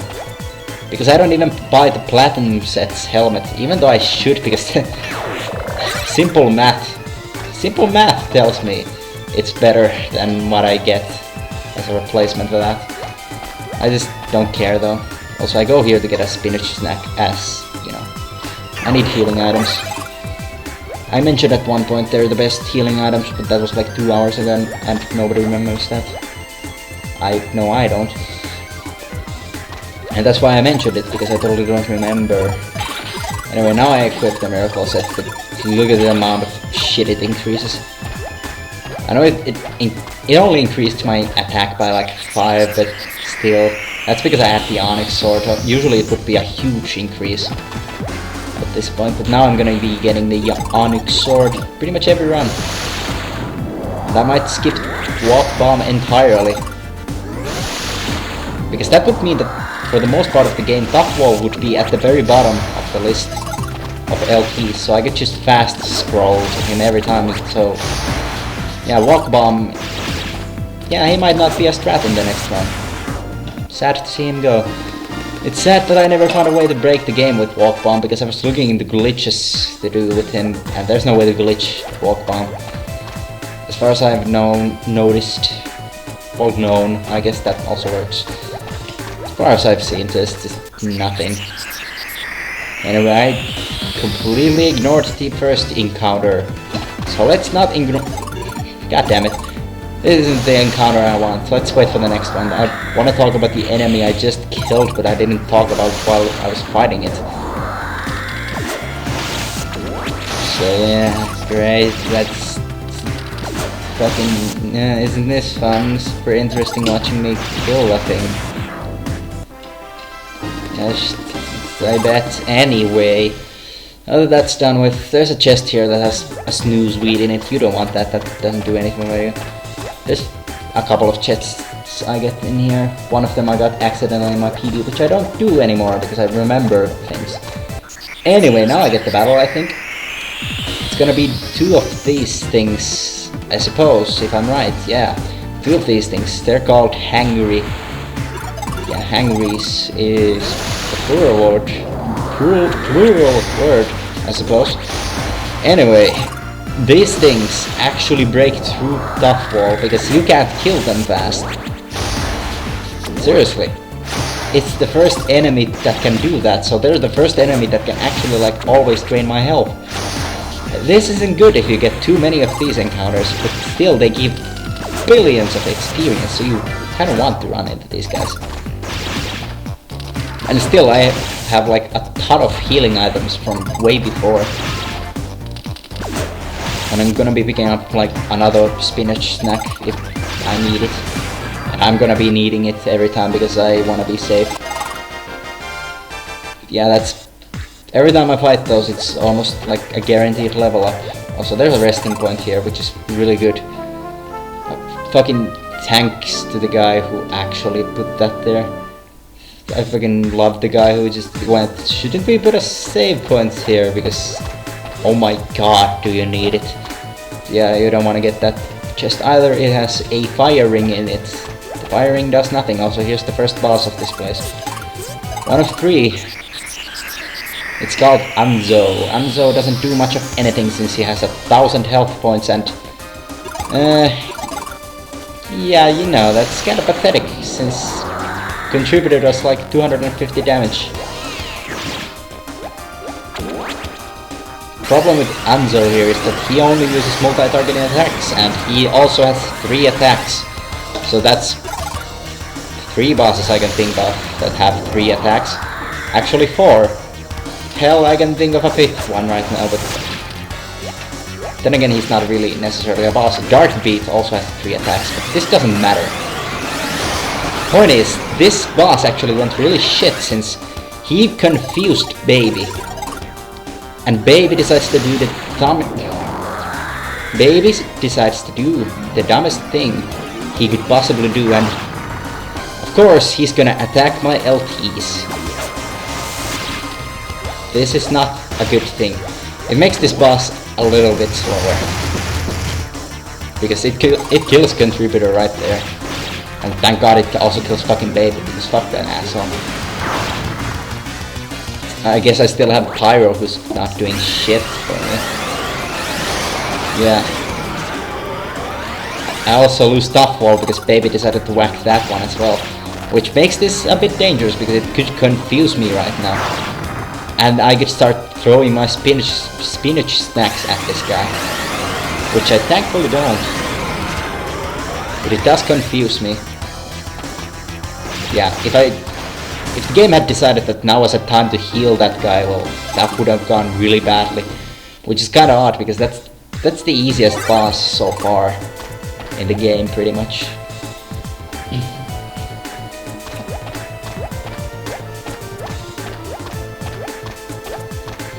Yeah, there's another few floors again. It's the same thing, and then there's the same kind of boss, and then you get teleported to the end of the place. It's a very, I don't know, repetitive area, I guess. I suppose. Yeah, once again, 2 hangries, not that fond of this battle config. It's not exactly fun.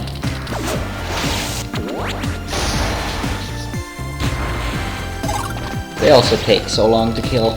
But at least they give experience that is sort of worth the effort. Also, another problem I neglected to mention with these guys is that you can't actually run from them. You can try, you're not gonna be able to, because they will always initiate the battle. And if something initiates the battle, that means you cannot run away from it. Which is a sad, sad thing. Anyway, this is finally a chest that I'm gonna get once I actually fucking heal myself. So this is basically any healing item I had left except for spinach snacks. Yeah, I just got a peach potion there. I could have potentially like skipped it since I actually won't be needing it. But usually I get it because I do want to have more PP for the last boss here. Because I received Gabriel from Arwen, if you remember. And as I said, Gabriel heals you the full but costs 50 PP. So I would potentially have, like optimally, I would have 2 casts of Gabriel that I can do after summoning Contributor, Pyro and Tough Wall. And that's with the aid of a peach potion. So that would make Carmine a bit easier to beat, which, you know, Carmine is the last boss here, which I think I've said like twice already, but I'll keep mentioning it since, yeah, might as well. Yeah. I'm officially running out of water. Shit. Either way, just... It's a battle, yay, I killed it, yay. I don't need to do super interesting commentary. I'm not supposed to be entertaining, it's not in my contract. Because I totally have one of those. I contemplate using a spinach snack here and actually use it. And a peach potion as well, which I'm not sure why I decided to do that, but sure, do whatever you want past me. I guess I'm not gonna question your motives. Mostly because I just know them. Whatever. Anyways, another hanger. This time around it's just one, so it doesn't matter as much because he can't fuck me over because he can't kill Duffwall.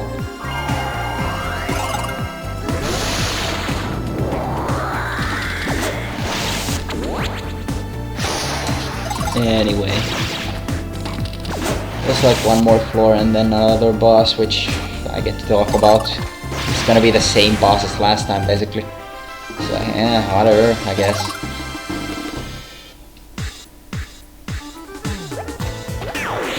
So this chest has a spinach snack, which is pretty nice. As usual, I pick it up for the sake of having healing items. Yeah, here's Lanzo, as opposed to Anzo, or Lanzo. And guess what he's named in battle? He's actually called Ranzi in battle, because, I don't know, mistranslation, I suppose. I don't know why he's called Lanzo and then Ranzi, literally seconds apart. Yeah, either way, this is the same fight as Anzo pretty much. Yes, exactly the same attacks, with different animations, of course, since he's a different looking boss. Problem with this guy is that he has more health, so he's most likely gonna actually kill Contributor off at some point. You know, it doesn't really matter. He's not gonna be a problem at any point. He too can confuse me if things go his way, which they didn't, so everything goes fine, since Pyro decides for once to actually do a lot of damage. I think Contributor pulls off a 140, in which case, what? I don't know. Which is, you know, pretty shit. 140 for Contributor is pretty damn shit. Yeah, you know. Every time I make a mistake in commentary, I feel like I should edit it, but I don't know. I feel like this is more of a better experience if I do it all in one take, all in one go. And just say whatever comes to mind, because who fucking uses a script or anything for this? Can you imagine how fucking long it would take for me to do a script for a 3-hour commentary? Fuck that noise. Who the fuck does a script for a commentary anyways? Anyway, fucking asshole. It died, yay, good. As I said, it wouldn't be a problem for me. And it wasn't. Also, I got a Dark Cross from Anzo and a Light Cross, or Holy Cross, from Ranzi there. Both of which are, as far as I can see, completely useless LTs. They don't seem to do anything. But anyway, cutscene. Because I totally care about the story. Also, my mashing here is shit. Also, I think there's a dialogue box here I don't mash on at all. Like, I think I was taking a drink or something here. Yeah, I didn't mash on that. Either way, that's 4 out of 5 holy beasts that we've met so far. That's Celestia. And she's looking, you know, kinda dead. Less like a horse. I remember her looking more like a horse. See, it's funny because it's a funny joke.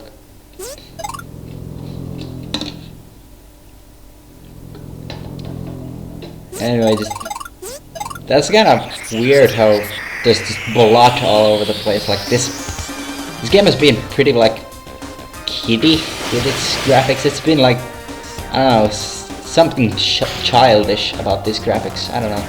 And then there's just the fucking dragon lying there with its stomach cut open and blood all over the place. Like, yeah, the kids will love that. It's kind of funny how that didn't get censored, even though they censored the fact that there's bars in this game.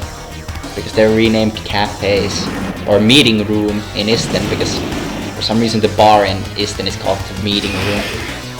Not even the meeting room, it's just meeting room. Yeah. Another cutscene battle, this watching this guy kick Darkbeat and eat Key's ass. And there's an attack you don't want to see during your battle with him. Checkmate paralyzes you and hits everything. First of all, it's bad because it hits everything, and second of all, it paralyzes. Paralysis is not fun, let me tell you.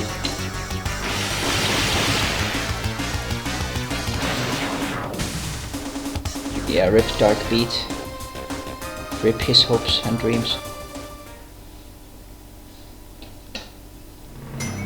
Yeah, more cutscene time, and then I get to fight Carmine. Carmine is an asshole. If I didn't mention this like 16 times during the fucking commentary. I've been talking about this boss a few times. And that's because he's the hardest boss so far. And possibly in the entire game.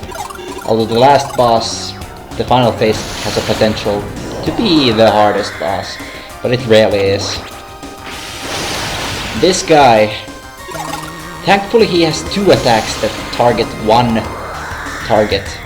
So these two single targeting attacks is really good because his multi-targeting attack is the worst one in the game so far. Because as I said, it paralyzes as well as hits everything.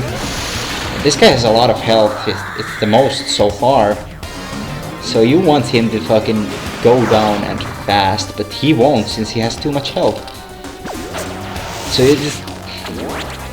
you want to take this safe. Which I didn't, because usually I would go back and rest after Ranzi. Which I'm not gonna be doing ever anymore, I think, since this is my second run that actually gets Carmine after Ranzi without resting. Because fuck save strats. I can deal with this battle if I get good RNG. And trust me, it's all about the RNG here. If he decides to do checkmate like 6 times in a row, you're dead. My last attempted run died here because of... He literally did checkmate like 8 times in a row. He kept paralyzing me. At first he got rid of top wall and all my LTs, and then he kept paralyzing me. It was a lot of fun. Then, of course, during that run I didn't rest at all. Now I have a strat for if he decides to do checkmate, so I don't get fucked by it. I used the defend trick here again. Because as I said, the last 2 times I used it, I think I used it twice already. It prevents any status ailment from hitting you. Which is a very good thing with this boss, because you don't want to get paralyzed. Although at this point it wouldn't matter, obviously, because of that. But still you want to be able to actually act if your health gets too low.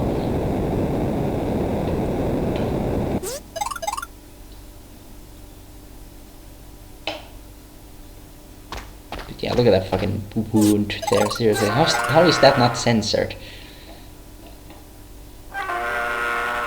Seriously, this game is for children. Can you fucking just imagine the trauma they will go when they see the dragon they don't care about having its fucking stomach cut open. I don't know, I don't know why I'm trying to make a joke out of this. I'm not even funny. But yeah, whatever. Time for another cutscene. Which just means a lot of mashing. There's just too much mashing in this game. It's just... The mashing prevents you from getting a perfect run in this game ever, pretty much. Because you can basically frame perfectly skip dialogue. So a task of this game would be interesting looking. Anyway, there's the ghost guy from the beginning of the game, and that is literally the only fucking appearance he'll be making since then. And no, you're never told who that fucking guy even is. Anyway, apparently baby learns to fly in the span of 3 minutes. Also, I forget to skip this FMV because I'm looking at the clock. Because I'm wondering what time it is, because I did this run kinda late-ish. Anyway, just voices, and you wake up in a room. Or first you watch Darkbeat talk to you about... Not talk to you, talk to Ipki about where you are. This is Picard, as he says. Picard is a nice place, I suppose, if you know how to move about it. Which I don't, because clearly I fucked up movement here, but I get this living going. Perseus. Perseus is very nice since Perseus doubles all damage done to everything. Especially you. It doubles damage to you and the enemies, basically. Problem here, I have Tough Wall. I don't take damage. So you can see why this makes the game even more broken with Tough Wall. Now I don't use Perseus as much as I could, but that's because I'm a moron. But I do use it for every single boss coming up, and there's gonna be like 6 more coming up, not including the final boss. 6 more, fuck that. Now there's gonna be 5 more, not including the final boss. So I guess there's gonna be 8 more, including the final boss. And for 7 of them, I'm gonna be using Perseus. Because the first phase of the final boss, you don't even need to do damage that much. Anyway, Darkbeat just told you that he's the chosen one. He bases this tidbit on really no thing. Yeah, no thing. He doesn't base this information on anything, he just assumes he's the chosen one. I don't know how he found it out, because he's not the chosen one. I guess he just has a fucking massive ego. Because he does tell you that he's the chosen one way earlier in the game, and he keeps telling you this. And apparently he has a book about himself, calling himself the chosen one. I think it's his autobiography, like, because everyone totally gives a shit about Darkbeat's life. You can find it in his house. But yeah, he's not the chosen one, even though he tells you. But he tells you to go get the holy armor for him anyway, which you're gonna do. So you go into the library to research the holy armor and the holy beasts and everything else. And after that you're free to roam the earth as you please. This is basically the end game. The end game fetch quest, as I like to fucking call it. But I'm not gonna do any of that. I'm gonna go to jungle to Tebonique, and I'm gonna buy myself some platinum armaments. They're gonna come in handy because holy shit are they powerful. The most powerful thing in the game, in fact. Considering you have to go on a worldwide quest to get the holy armor, I don't know why this is the most powerful equipment in the game. The holy armor is worse than the miracle set, which you get in God's Tower. Like, I just don't get it.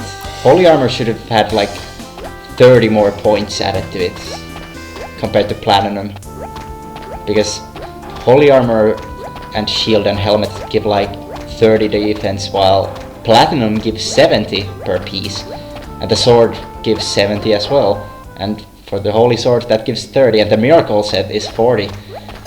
So yeah, that just makes no sense. You have to go on this fucking quest to gather this shit tier armor so you can beat the last boss. Like, why? Makes no sense. It would make sense if it was actually the best armor in the game, but it's not. Anyway, now that's the last time I'll be using the warp gate to actually move about the map. I'll be using one to enter Picard once I'm done with the whole thing. But yeah, it's actually faster to use the warp gate for once. Other times it's gonna be faster to fly, which I don't like at all. Because look at this speed. At least the music is good, which I've neglected to talk about for the entire run. The music for this game is fucking excellent, so I'm just gonna jam out here.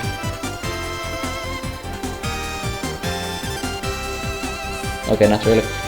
Anyway, you have to go to Uganda. It's the only place you'll have to return to after... when was the last time I had to backtrack? I guess God's Tower, if you want to count that as a backtrack. But yeah, there's not much backtracking in this game, which is nice. You only return to old areas very rarely, and usually voluntarily. This is one of the few times when you're forced to backtrack, pretty much. The other time would be in the beginning of the game, then the Z Harbor bullshit, and then God's Tower for a small amount of time. I don't know. I just got a bunch of spinach snacks, by the way, since I have money to waste, so I might as well get some safety healing items, which they rarely come into play, but if they have to come into play, I'm gonna fucking not regret buying them. Also, I rest here because I'm still wounded from my Carmine fight, because you don't actually get to rest in Picard. Well, you do get the rest in Picard, but it doesn't like automatically make you rest or give you full health or anything. Anyway, it's so nice to go back to Uganda and have the enemies just suck dick completely. It's fucking glorious. Yeah.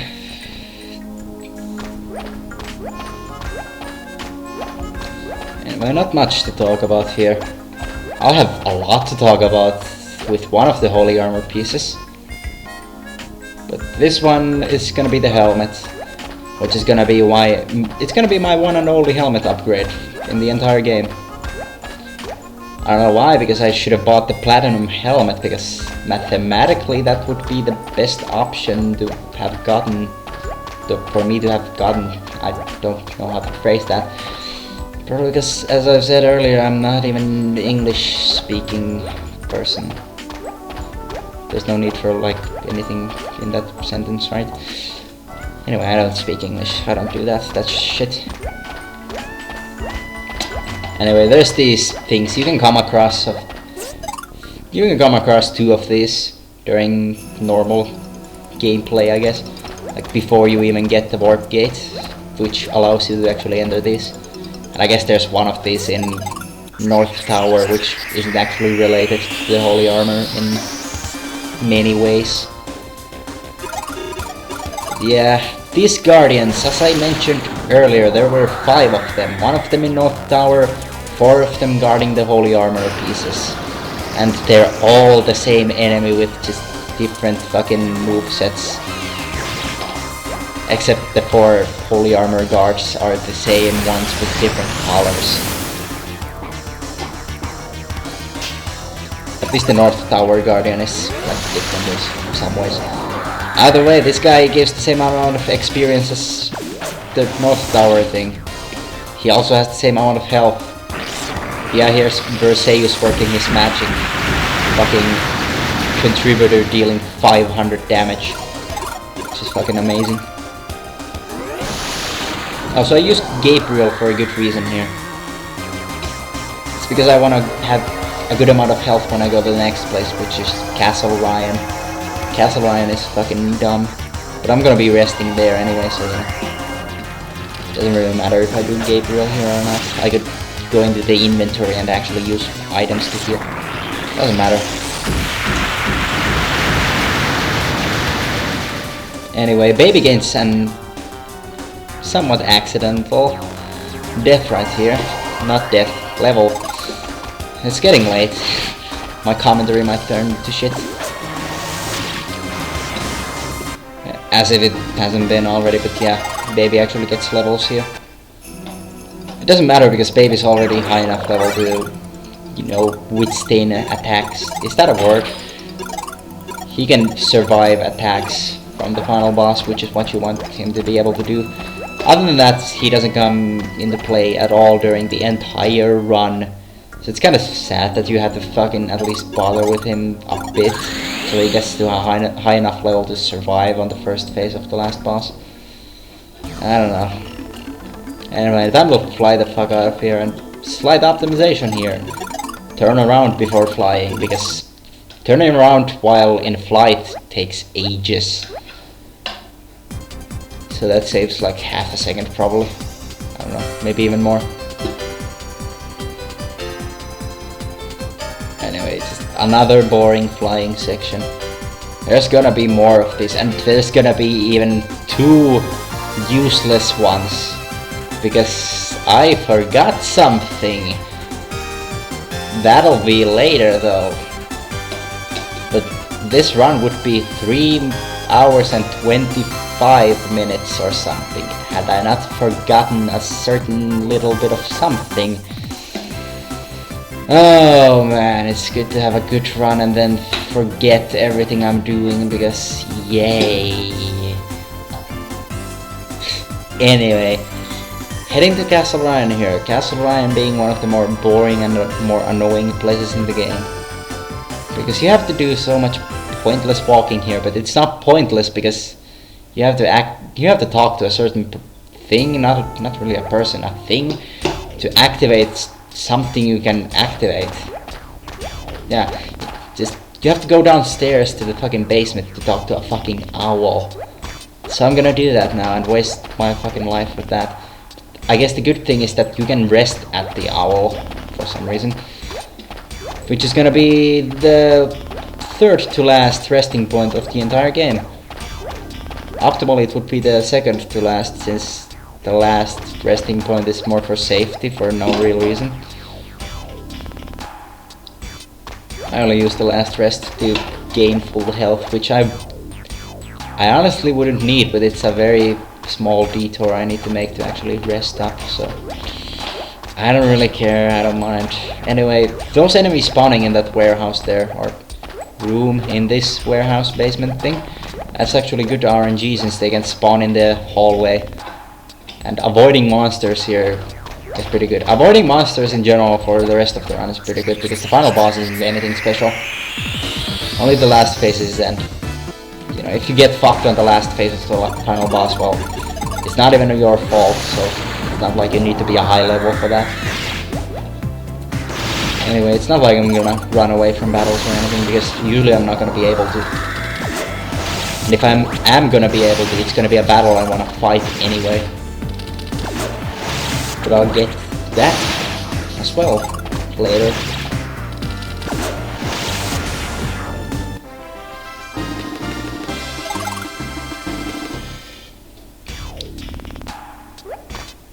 Whatever. Just... yeah, these fuckers also spawn here, which is kinda annoying. I generally need to be around level 38 for the final boss. But I get to level 40. 39 would have been the level, but I'll get to that later when it actually becomes relevant. Right now I'm just fighting these things because why not? So, yeah. I don't know. I don't fucking know. I'm running out of things to say because I'm running out of game. There's only like 3 more holy armor pieces and then the final boss. Holy shit, I've been talking about shit for like 2 hours and 43 minutes, and I wonder if anyone's ever gonna listen to this. Anyway, over there in the corner there's a chest that contains another LT, another offensive LT, another LT that you don't want to use that. I'm not gonna ever in my life. First problem is that it's Assassin. Assassin requires 3 turns to actually function. Then he uses machine gun, which does nothing. Then he'll start using a pretty damaging attack though. It's kinda dumb and pointless. Anyway, you have to talk to that owl so you can push these buttons for some reason. Another problem with Assassin is that he gets put at the top of the LT list, and I don't want anything there other than contributor. Which is very nice and convenient, since contributor is, as I've said, it's basically the best LT with the it's basically the most minimal amount of detouring you have to do for a really good, yeah. I said already, it's getting very late. I've been talking for a while, you know. Contributor just requires no real detouring, not much of it anyway. And then there's just nothing better than contributor, except like there's 2 LTs that are better as far as damage goes. I believe. I'm not sure, I don't remember everything about this game. Yeah, there's The only one I could have really gotten without much detouring, which is Windmeister, which I already went over. Windmeister is not worth it, he doesn't even do enough damage to out-damage Pyro. Anyway, thanks to that enemy spawn there, I'm gonna have to like sit here for a while because it's one of these. These you don't necessarily want to run into, but they give a fuck ton of experience if you encounter 3 of them. Also, for some reason, Baby decides to transform. Not that it helps much. I mean, I guess it's a lot of damage, but yeah, Figura dragons. They're not really dragons. They don't look like dragons to me unless there's some form of dragon that has a flying mustache bat thing with an eye on it. I don't know, I've never seen such mythological creatures before. And if you run into 3 of these, they can become problematic because they actually do damage, but the main problem is that they take a while to kill. There's one way to remedy this, which would be to use Verseus, which guess who forgot he had Verseus and could use it for normal batter. You know, I just forget that you can use Verseus for normal battles, just as well as you can use them for bosses. Okay, whatever, this commentary is turning into shit. Good thing nobody's gonna listen past the first 10 minutes. And I might actually scrap this commentary anyway, because who doesn't love doing stupid shit for 3 hours and then completely throwing it away? I've done that before in my life. It's fun. I can guarantee it. Yeah, you want to run into these guys a lot because they die fast and you can run from them, for one. And just Decorator weapons are most annoying shit, but I guess they give experience, at least.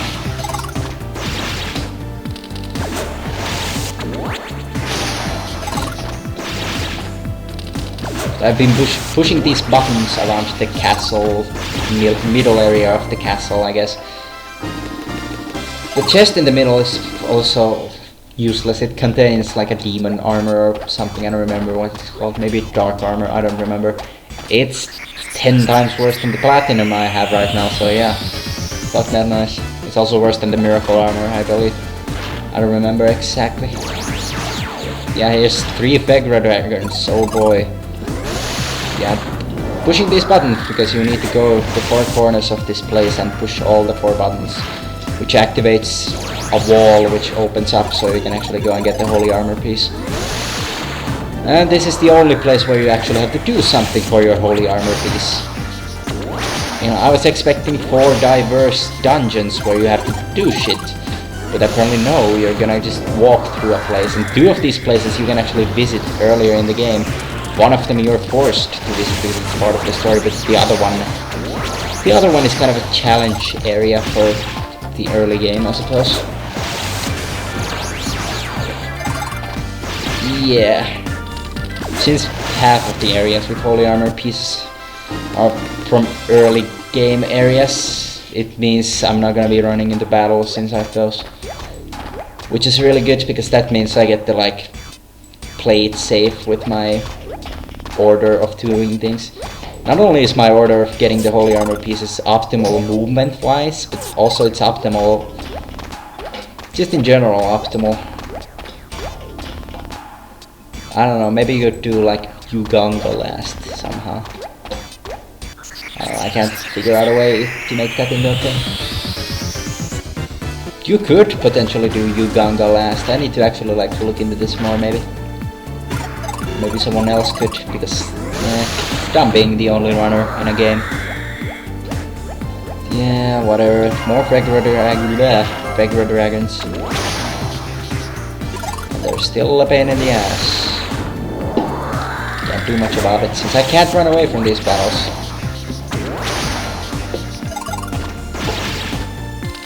Whatever. I think it's about, at this point I figure out, alright, I have Verseus. And I start to use it actually for the next battle,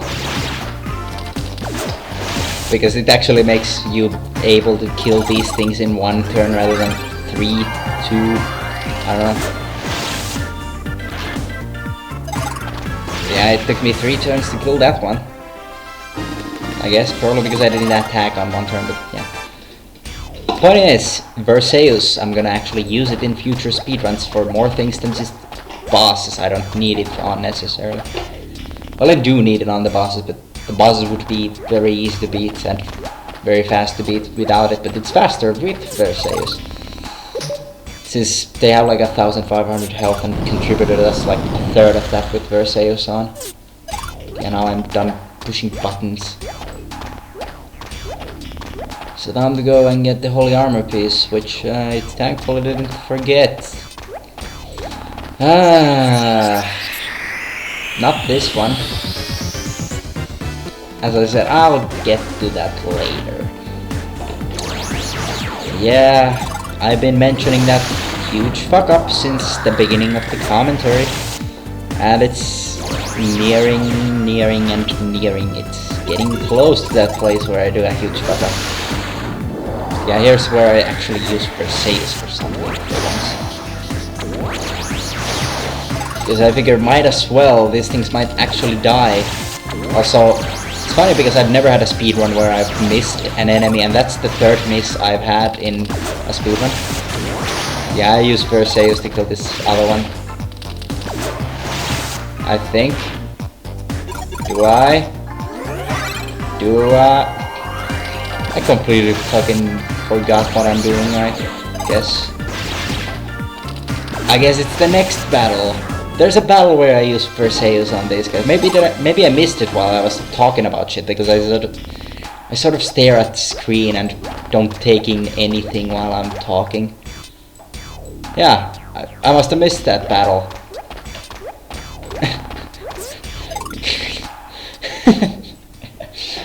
Oh my god, it's late. Don't blame me for this. I'm still gonna upload this though. I'm gonna have commentary.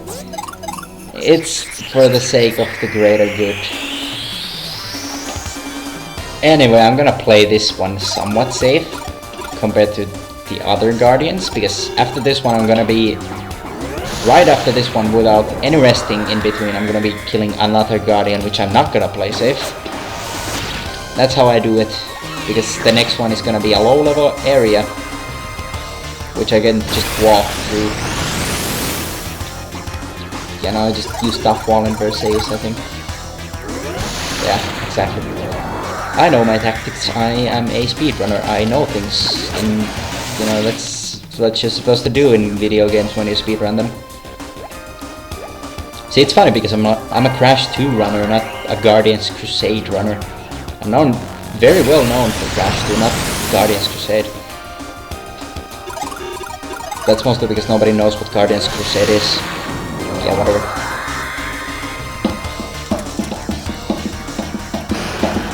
Shit, me pounding on my fucking water bottle is coming across in the recording, and I might mute that.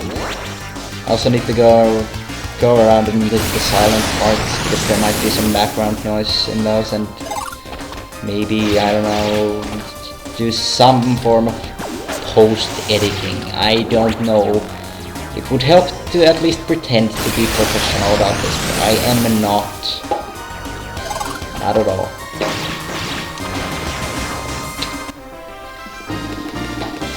Anyway, so that was the 2nd Guardian. And I'm gonna pick up the holy armor piece. Good. Good. Seriously. Anyway, you can't foreman out while you're actually inside these warp things. The only one you can warp out of is... well, not warp, foreman out is in North Tower, because it's not exactly like these other ones. Yeah, I actually did menu incorrectly there. That's pretty nice. Very well done. Anyway, now I just fly north again, and it's another flying section. Yay! Maybe I'll shut up for this one, because there's nothing I can even come up with.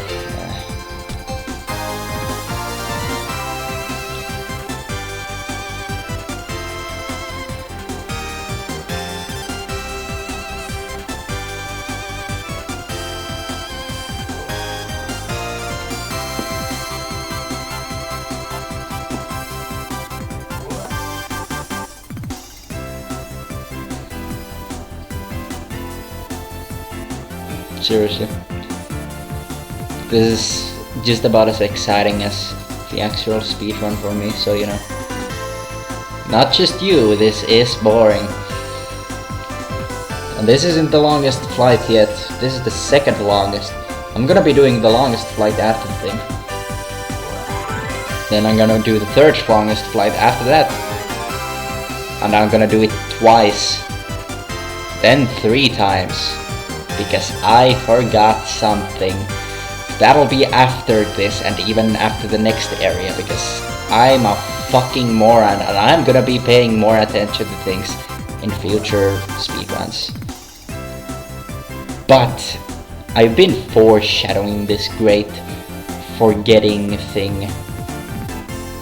And it's gonna be happening, I don't know, exactly 10 minutes from now. I believe. That's what my splits are telling me, yeah. I have my splits up just in case I need to look for them, or look at them for reference, and I did, which is good.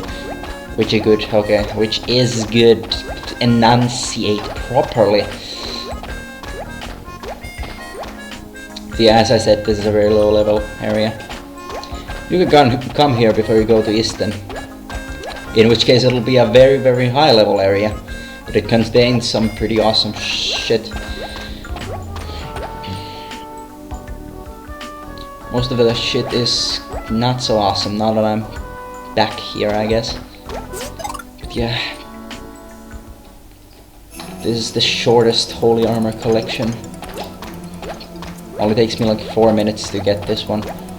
The other ones take me like 10 minutes. That's mostly because there's no real area here. And for Uganda I need to go to Django to actually buy shit, so there's the detour in there and everything. Yeah, whatever.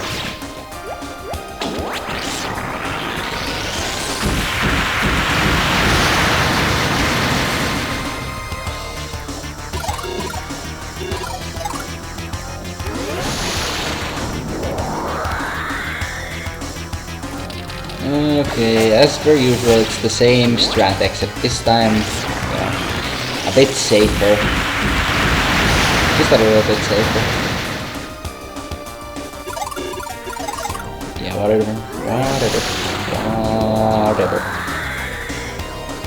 I'm only going a little bit safer because I'm gonna be resting at the next spot, which will be after quite a bit of encounters, so I need to actually survive those. So I kinda need some help for those. Not necessarily, but it doesn't hurt to be safe with this game, I don't know. Not at all. Because being safe so far has saved me basically any game over that happened during my last run. And my last one lost 40 minutes dying a lot. So yeah. This run loses like 4 minutes to being safe. Also, look at me get that holy armor. That's good of you to remember. There's only a shield left. It would be a shame if I'd not collect it. It would be a shame if I would not collect it, leave the place, go back to Picard, go talk to Darkbeat, notice that, oh right, the shield, go back to the place, go through it again, get the shield, come back, fly back to the thing and back to Picard. I know, this sounds dumb and you might not believe me, but you know, that's gonna be a thing. And we're gonna be able to see it. Oh yeah. Also, here's the longest flight in the game. I tried to use the warp gates, but it turned out that's 30 seconds slower. So that's why I used this instead of warp gates. Because the warp gates are fucking shit. They're not optimally placed at all. There's only one of them that's actually close to a holy armor piece. and it's actually close to 2 of them, because it's in between Uganga and Castle Ryan, and that's the only one that I actually use to go about the map. Otherwise I'm gonna use flying to travel, because the warp gates are just so awkwardly laid out. I just can't use them to go fast. Yeah, I'm heading to the North Temple right now. The North Temple for some might actually be the hardest area in the game, which, I don't know. Tough Wall kinda trivializes the whole fucking thing, I suppose. Tough Wall trivializes the whole fucking game. Yeah, this fucking thing is so far out of the way, and there's no close warp gate to it. There's also no close warp gate to that tree stump I just came out of, so, yeah. Also another stutter in the recording. Yeah. That happens.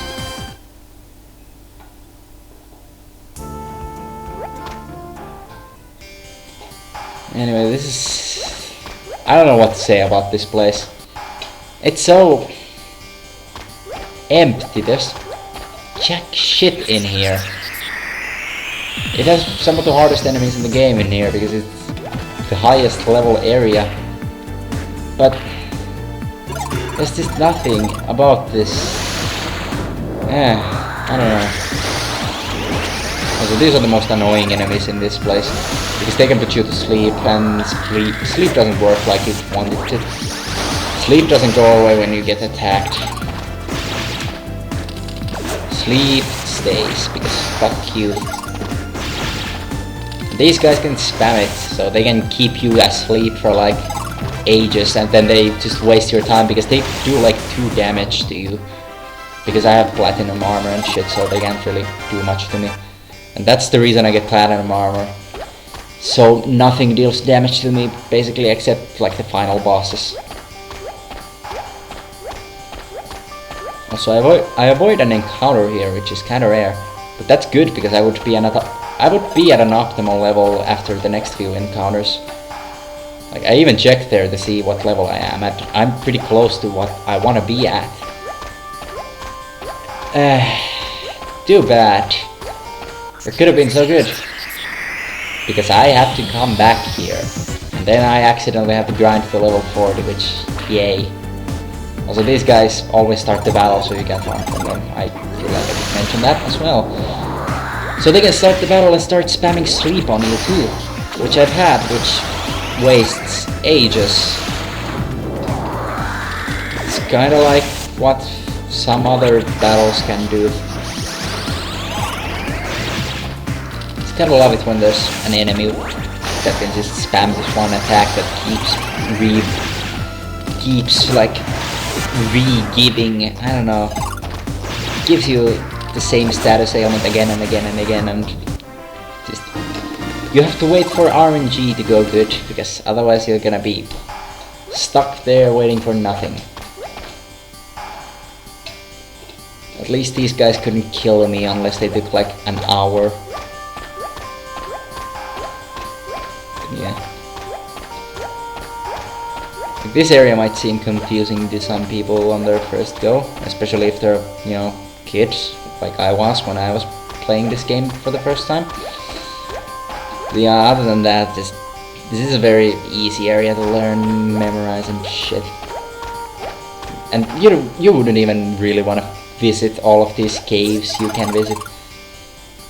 This is a cave you have to visit so you can actually get up from here and visit the other caves. And actually leave this place. But yeah, the other caves contain some items you don't want. You really don't want them. They suck. They're fucking terrible. And then there's some LTs that, if I ever do that 100% run I've been somewhat thinking of, but sounds like it's gonna be a pain in the ass to run, so I probably won't. But if I do a 100% run, I'm gonna have to collect all of the living toys.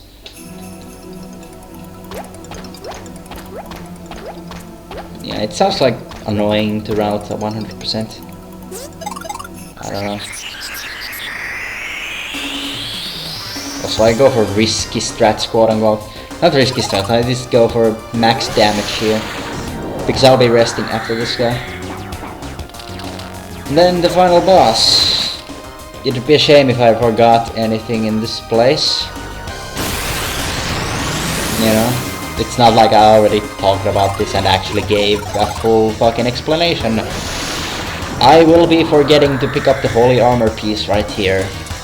And I won't be noticing until I make it all the way to Picard. Which loses about 5 minutes, then I come back and lose another 5 minutes just doing that. Yeah, it loses me about 10 minutes to get a holy armor piece here. I was supposed to make a fucking point of actually like always paying attention that I have all the holy armor pieces, because there's a lot of ways to check if you have them.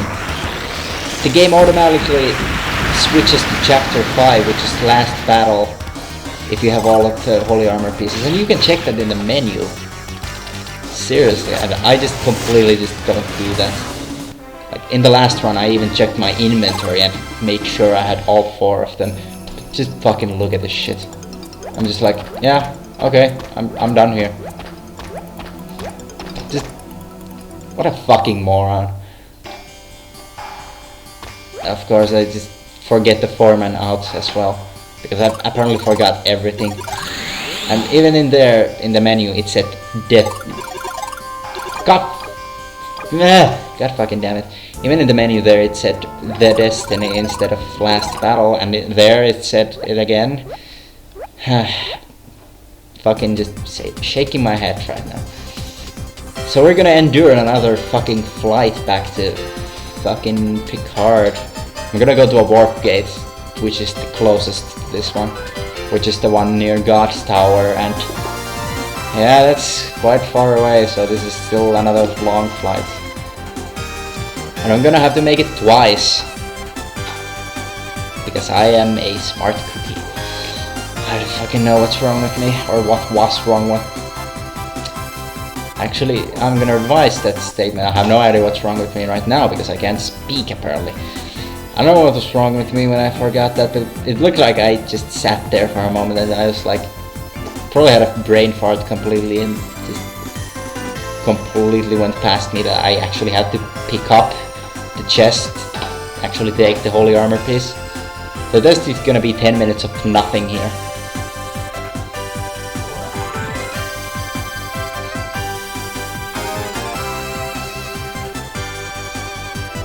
So yeah, I don't know if I need to even commentate on this, other than just maybe I need to chime in every 30 seconds and call myself a fucking moron.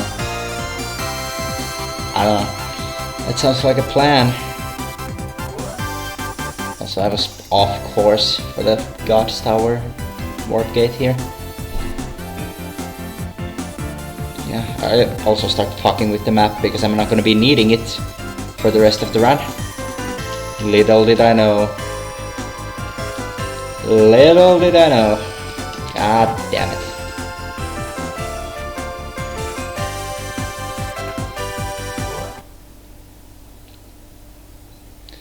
Oh man, I'm so close to the end of the game.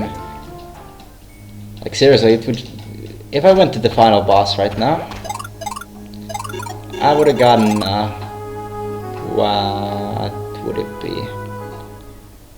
It would have been a 325 or 326, depending on some variables, I suppose. It honestly would have been a really good run, but no, can't have that.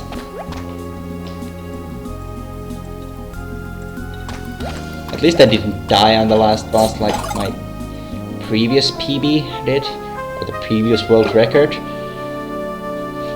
It was a pretty understandable death though, because it gave me the worst RNG I've ever seen in my life. I got a critical hit on myself from the boss's ultimate attack on the last phase, so it instantly killed me. Like the boss got a critical, and that's not something I can do anything about. Here's the realization. I just look into my inventory and I'm like, oh, that's 3. Dark Beat won't take the armor from me. Shit. Yeah, from this moment onward, I'm gonna be doing like triple checks to see if I have the fucking armor. But now I'm gonna be flying back to North Temple, going through again, getting the shield, leaving and coming back. A lot of fun is gonna be had right here, and I'm gonna just, yeah. I go into the inventory there to actually figure out what I'm missing, because it's not obvious to me immediately. Even though I still fucking went for the God's Tower thing. I guess I just made sure that it was definitely the shield I was missing. Because I know for a fact that Uganga has the Holy Helmet, because I go and get it so I can have a helmet upgrade. Ryan has the sword, and I'm not sure about the tree stump, but I'm pretty sure that the North Temple has the shield. So I guess now I know that the tree stump has the armor, and the temple has the shield. Yeah, great.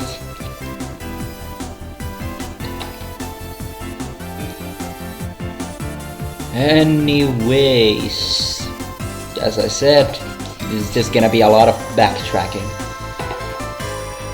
And there's just not much to talk about, so I don't know if anyone would blame me for not talking.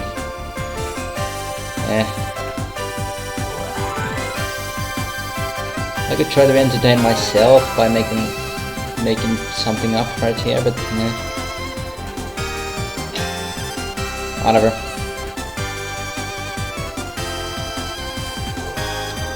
So I'm very close to running out of water now. I'm glad this bottle has lasted me for 3 hours, so I've been able to actually talk without having my voice go completely shit. Although there's other factors that have come into that. My voice hasn't maybe gone to shit, but my brain has. It's basically turned into mush from talking for 3 hours of 3 hours straight for some reason. I don't know why I even did this. My last run didn't have any commentary because I felt like I might as well just make this weird fucking wall of text that nobody's gonna ever read. Especially now, since I literally took 2 days to obsolete my run. But yeah, back at the North Temple, and I gain a level here because it's hard to avoid enemies here. And of course the enemies I get are the ones I can't run away from. Because RNG, fuck.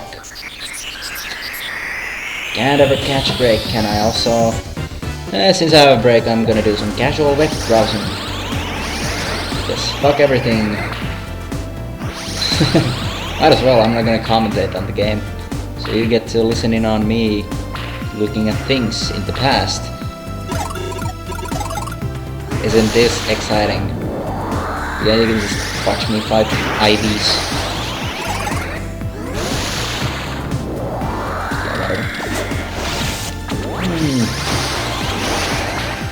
I shall check who is streaming on Twitch, because I'm sure you all care. Oh, I guess I have something to watch after this. Good. After I'm done commentating, because I'm gonna be doing another maybe 20. When must my run finish? 35:45, I think. So I think there's another 13 minutes to go, because that's good math. It's more like 12 and a half, since, you know, the recording, and the recording is, since there's 17 seconds of bullshit at the beginning, the recording is just not a thing I should be comparing the splits, I guess. So yeah, I don't know what I'm talking about, and I don't expect you to know either. Also, I got very loud there because I'm currently looking at the Audacity waveform thing, and yeah, I can tell when I get loud. That's very nice. I usually get loud though, so you know. I'm always really loud though. I also don't fucking reduce volume for anything, so I'm gonna have to do a lot of editing on this commentary though, probably. I'm probably gonna have to make it less loud. And probably gonna have to remove the silences, because there's probably background noise of me doing stupid shit with my water bottle, like throwing it around or something. I didn't do any of that, I'm lying. This is, you know, probably weird just static noise and shit like that. And there's coughs and everything, and I'm really, I don't know. I like how this commentary has become about the commentary, now that there's nothing to commentate on, you know, the run itself. Then again, few people can do this. Few people can just talk about shit for 3 hours. Like, I was about to give up during like the first 20 minutes. It's amazing I've been able to talk for 3 hours and 15 minutes. Holy shit. Yeah, once again I ran into IVs. I don't think anyone cares. Whatever.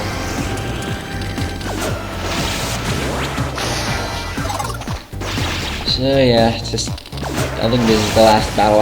I'm not sure. I haven't been watching. I'm not funny. Seriously, I wasn't watching. Yeah, that was the last fight. Because you can't really run into fights here. You can, but who fucking does that? You basically have to run head first into them. It's usually your fault for getting into a fight here. So yeah, back here, this time I have no reason to rest here. Which is good, because there's not gonna be like a boss I have to kill, so I don't need to have full health. So I guess that saves no time at all. I wish I had realized, you know, I was missing the Holy Shield before, you know, I made it to Picard and actually rested. I wish I hadn't rested at all, because that would have meant that I could have gone, I don't know, to God's Tower and then killed myself. And then I would have spawned back here.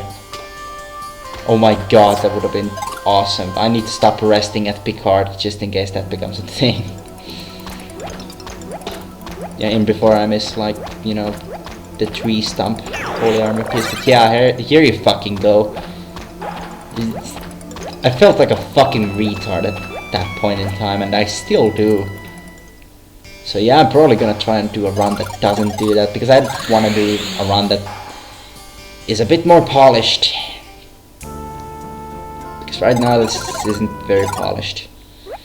As far as everything goes, except for that, it's polished, but since that's in there, I don't feel like this is gonna be the last you see of this.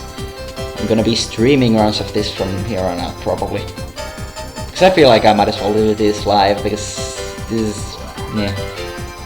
I don't want to do this as fucking offline recordings, and then have post commentary on them in the form of me talking about bullshit for 3.5 hours. Yeah. What can you do? Also, fun having to make this flight 3 times, even though I usually have to make it once.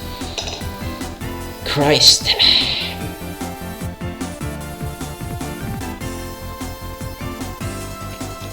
And I am officially out of water. That is it. No more drinks.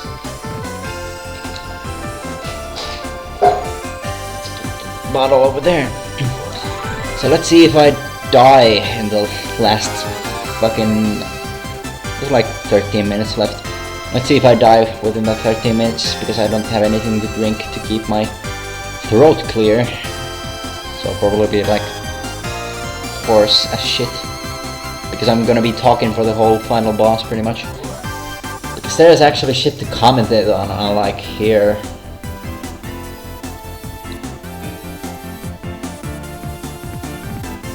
Yeah, just seriously. That was 10 minutes of nothing and I still managed to talk over it. What? Why? I don't know, whatever.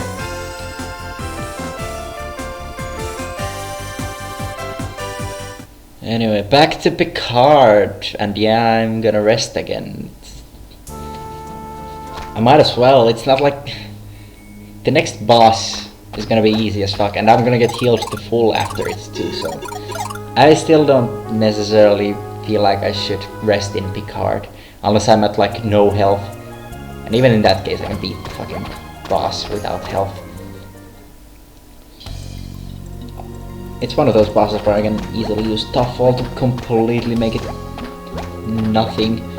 Also, yeah, I was gonna go straight to Dark Beat, but nope.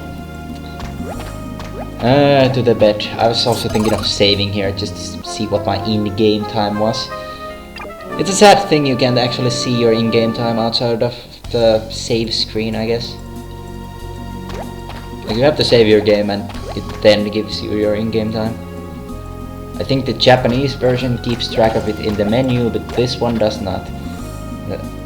I would use in-game time for timing this game, but I can't because it doesn't show it to you ever. The other thing is, I had a run that was 3 hours and 30 minutes in, and then I rested at Picard and saved, and it showed 3 hours and 9 minutes. So yeah, I want to have in-game time just because it looks nicer. Then again, the video is gonna be like ages long, but I guess the time, like, this would be sub 2 hours, not sub 3 hours in-game time. It's just that you can't measure this shit with in-game time. Or would it be sub 3 hours? I don't know. No way, fucking. I think it would be. Because it wasn't that exactly 3 hours and 30 minutes that I saved that game.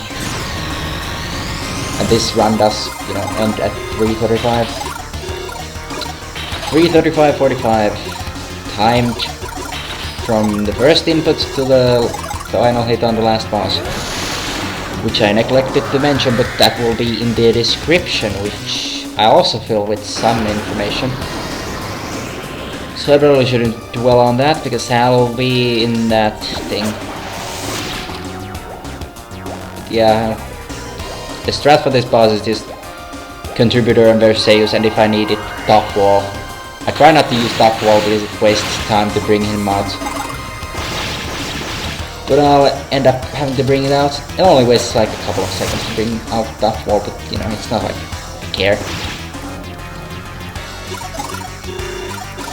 Like, I wish I could take this battle like very risky, I guess, and summon Pyro as well, because then I'd have Versailles, Contributor and Pyro, and I'd just be stomping this fucking guy's ass. But I can't trust the fact that he won't attack me and the fact that I can heal myself, because the only thing I'm gonna use to heal myself is items when I have 3 LTs on the field, because I can't summon Gabriel when I have 3. Also, he's dead. Very pathetic boss.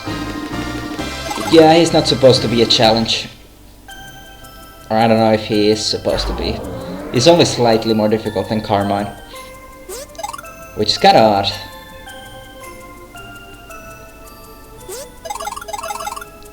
Anyway, this is it. The final boss is coming up. And yeah, it takes this long. It doesn't take as long as the video, but you know, I included the credits in this, which I'm not gonna be talking over because who the fuck cares. It's gonna be taking me about 12 minutes, because final bosses usually take long. And of course they have like 9 billion forms, and this final boss has 3 of them. 3 forms. There's also a cutscene battle here, so you know, that's another time waster. Also, this is the most nonsensical cutscene battle I've like ever seen. I'll get to that when it actually happens, which should be momentarily, because I'm not gonna be fighting this guy. Which is kind of weird. This is the only enemy in the game you get to fight. This is an actual enemy and you don't get to fight him ever. You don't get to fight Centaur Carmine with weird wing things. I don't know. But yeah, this battle. First question. How the fuck is Dark Beat floating on the clouds? Because I'm pretty sure the only reason Dark Beat can be in the air is because of Ipki. Because Ipki can, you know, fly. So this already makes no sense. Then again, Carmine is also doing a lot of standing on the clouds right now, so you know. Then again, he can fly. So whatever. Another thing that makes no sense is that Ipki will actually transform into Dark Beat's sister if Dark Beat kills Carmine. Like, this is established way back in God's Tower. So what happens if Dark Beat wins here? Seriously. Fucking nice game. Well done. I don't know, it makes no sense, and when things make no sense I get very bothered about it. If there's just no string of logic to something, it has to have a string of logic, otherwise it can't be a thing. But, you know, this is the realm of video games. Anything is a thing if the game says it's a thing. Also time for some sort of endgame monologue from your fairy friend, who apparently wants your not so fairy cock, because of course you can't have a female sidekick who isn't some sort of romantic interest in some way. Well, she isn't her fucking romantic interest in this game. Fuck if I know why. Seriously, it also makes no sense, and it's also just dumb as fuck.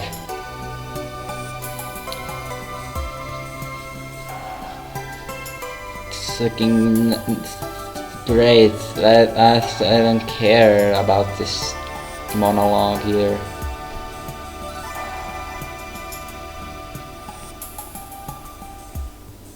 Anyway, awesome music coming up, because this final boss, all three phases have great music. Seriously, just listen to the shit.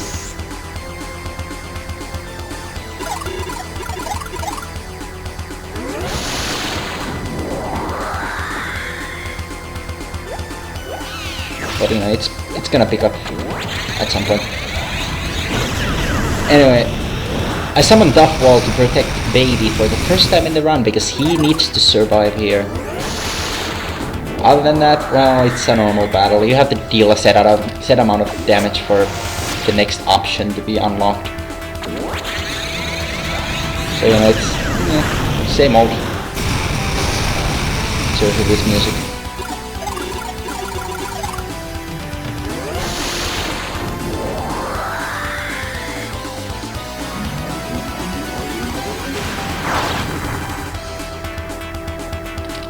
Seriously, it's great.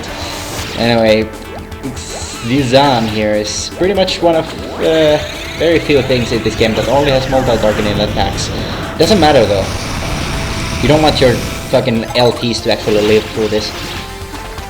The second everything dies on screen is basically when I'm done anyway with this fight. Which is good, because when Duffwall dies, it's kind of a bad thing, but since the battle is basically over at that point, it's pretty good.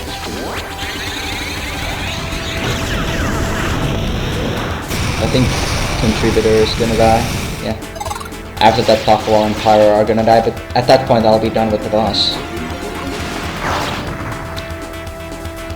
But there's 2 more phases, because there's no such thing as one final boss. There has to be like 3 phases for it. That's the RPG rule. Or if there's just one final boss, there has to come one random one out of fucking nowhere. Either that, or you first lose to the final boss and then just you somehow resurrect and then you win anyway. Guess what? This thing uses like both of those cliches.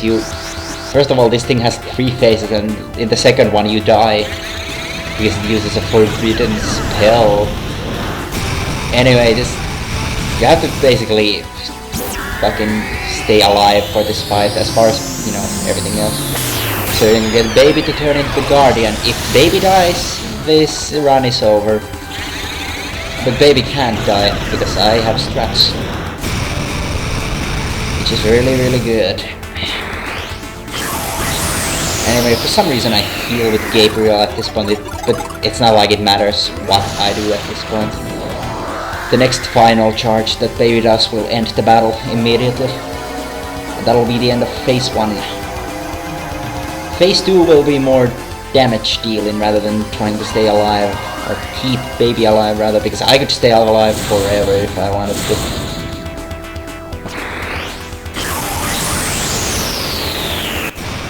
Yeah, now we watch a stupidly long fucking animation of Easton getting smaller and smaller and smaller and smaller, and finally getting stuck in the fucking pyramid thing. Guess what? Guess what? I already spoiled it like 3 times, but there's more phases to this, so yeah. Yeah, we did it. Yay. It's finally over. Yeah, it didn't take very long though, it was only like 3 hours. Anyway, rip.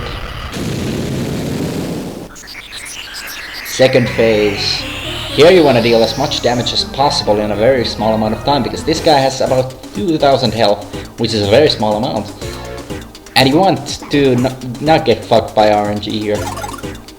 Which, I kinda get that RNG since this guy has 3 attacks. As I mentioned earlier, he is one of the few bosses with 3 attacks. 2 of them are single target attacks, and he decides to spam this one, which is a multi-targeting attack. Which is kinda bad since, you know, I kinda want Contributor to live, and Contributor doesn't live through this battle. I still get a fast phase 2 because you either get it slowly or fast, depending on how much damage you can fucking dump on him as fast as possible. Yeah, that's what this battle is all about, just damage him as much as possible. Everything else comes later, just dump damage on this guy.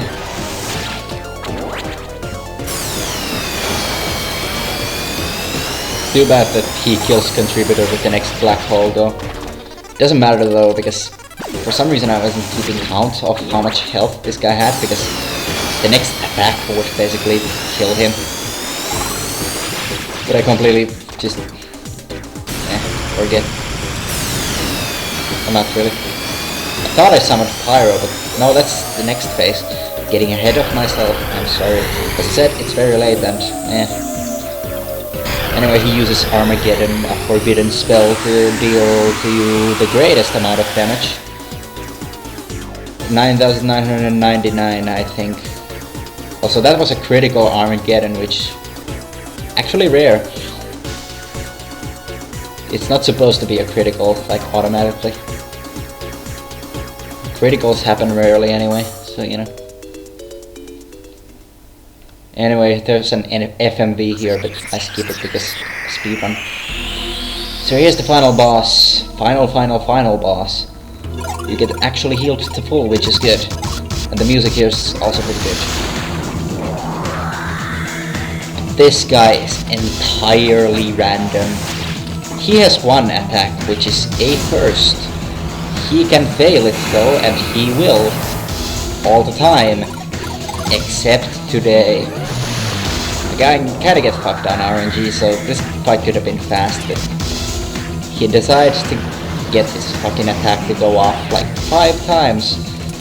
And previously on any run, I've had 2 times at max. He's gotten 2 attacks at the most.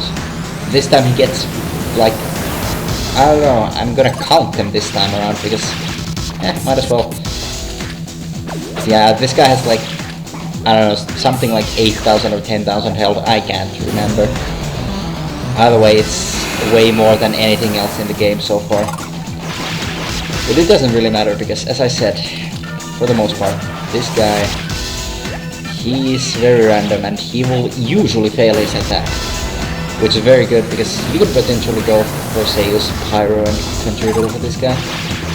Which would be a lot faster than just what I'm doing right now, but I want to keep 1 LP slot open so I can go up like top wall if it comes to that. And look, another failure. However, this is not gonna be the case for that much longer.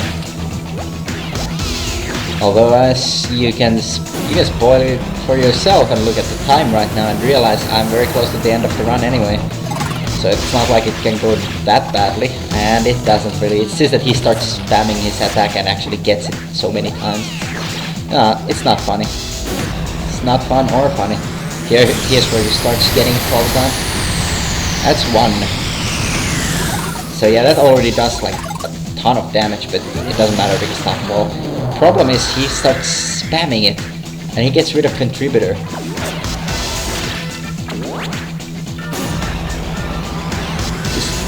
this is very suboptimal because it also gets rid of first saves.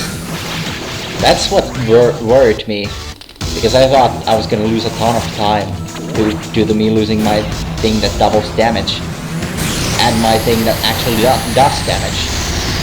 But that wasn't the deal right here.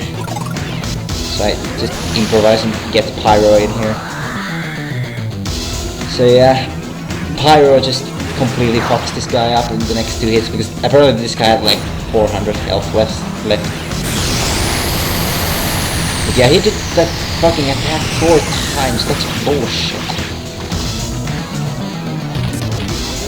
Not 400 health, oh yeah, I heal after this 5 times, exactly. I didn't need to count, I was right all along.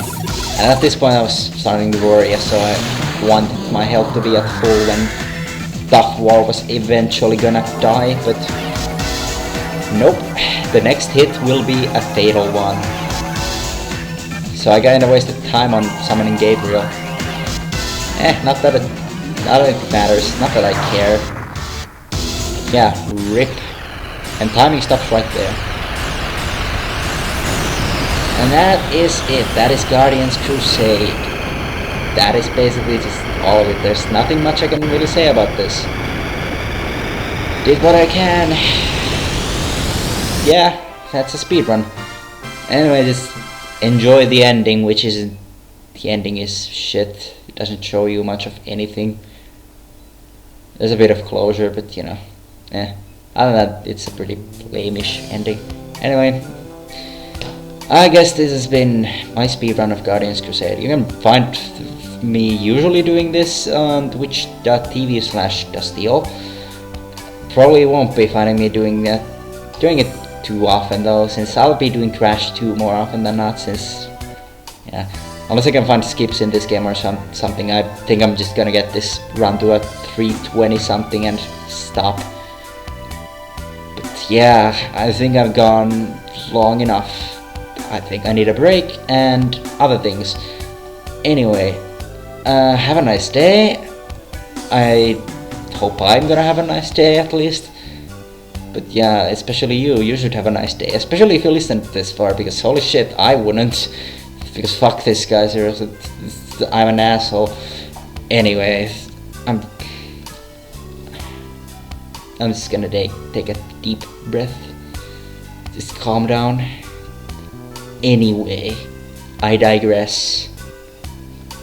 This has been Guardians Crusade 80% in 3 hours, 35 minutes and 45 seconds by yours truly. So, I hope you have a nice day, and I might see you at some point in somewhere.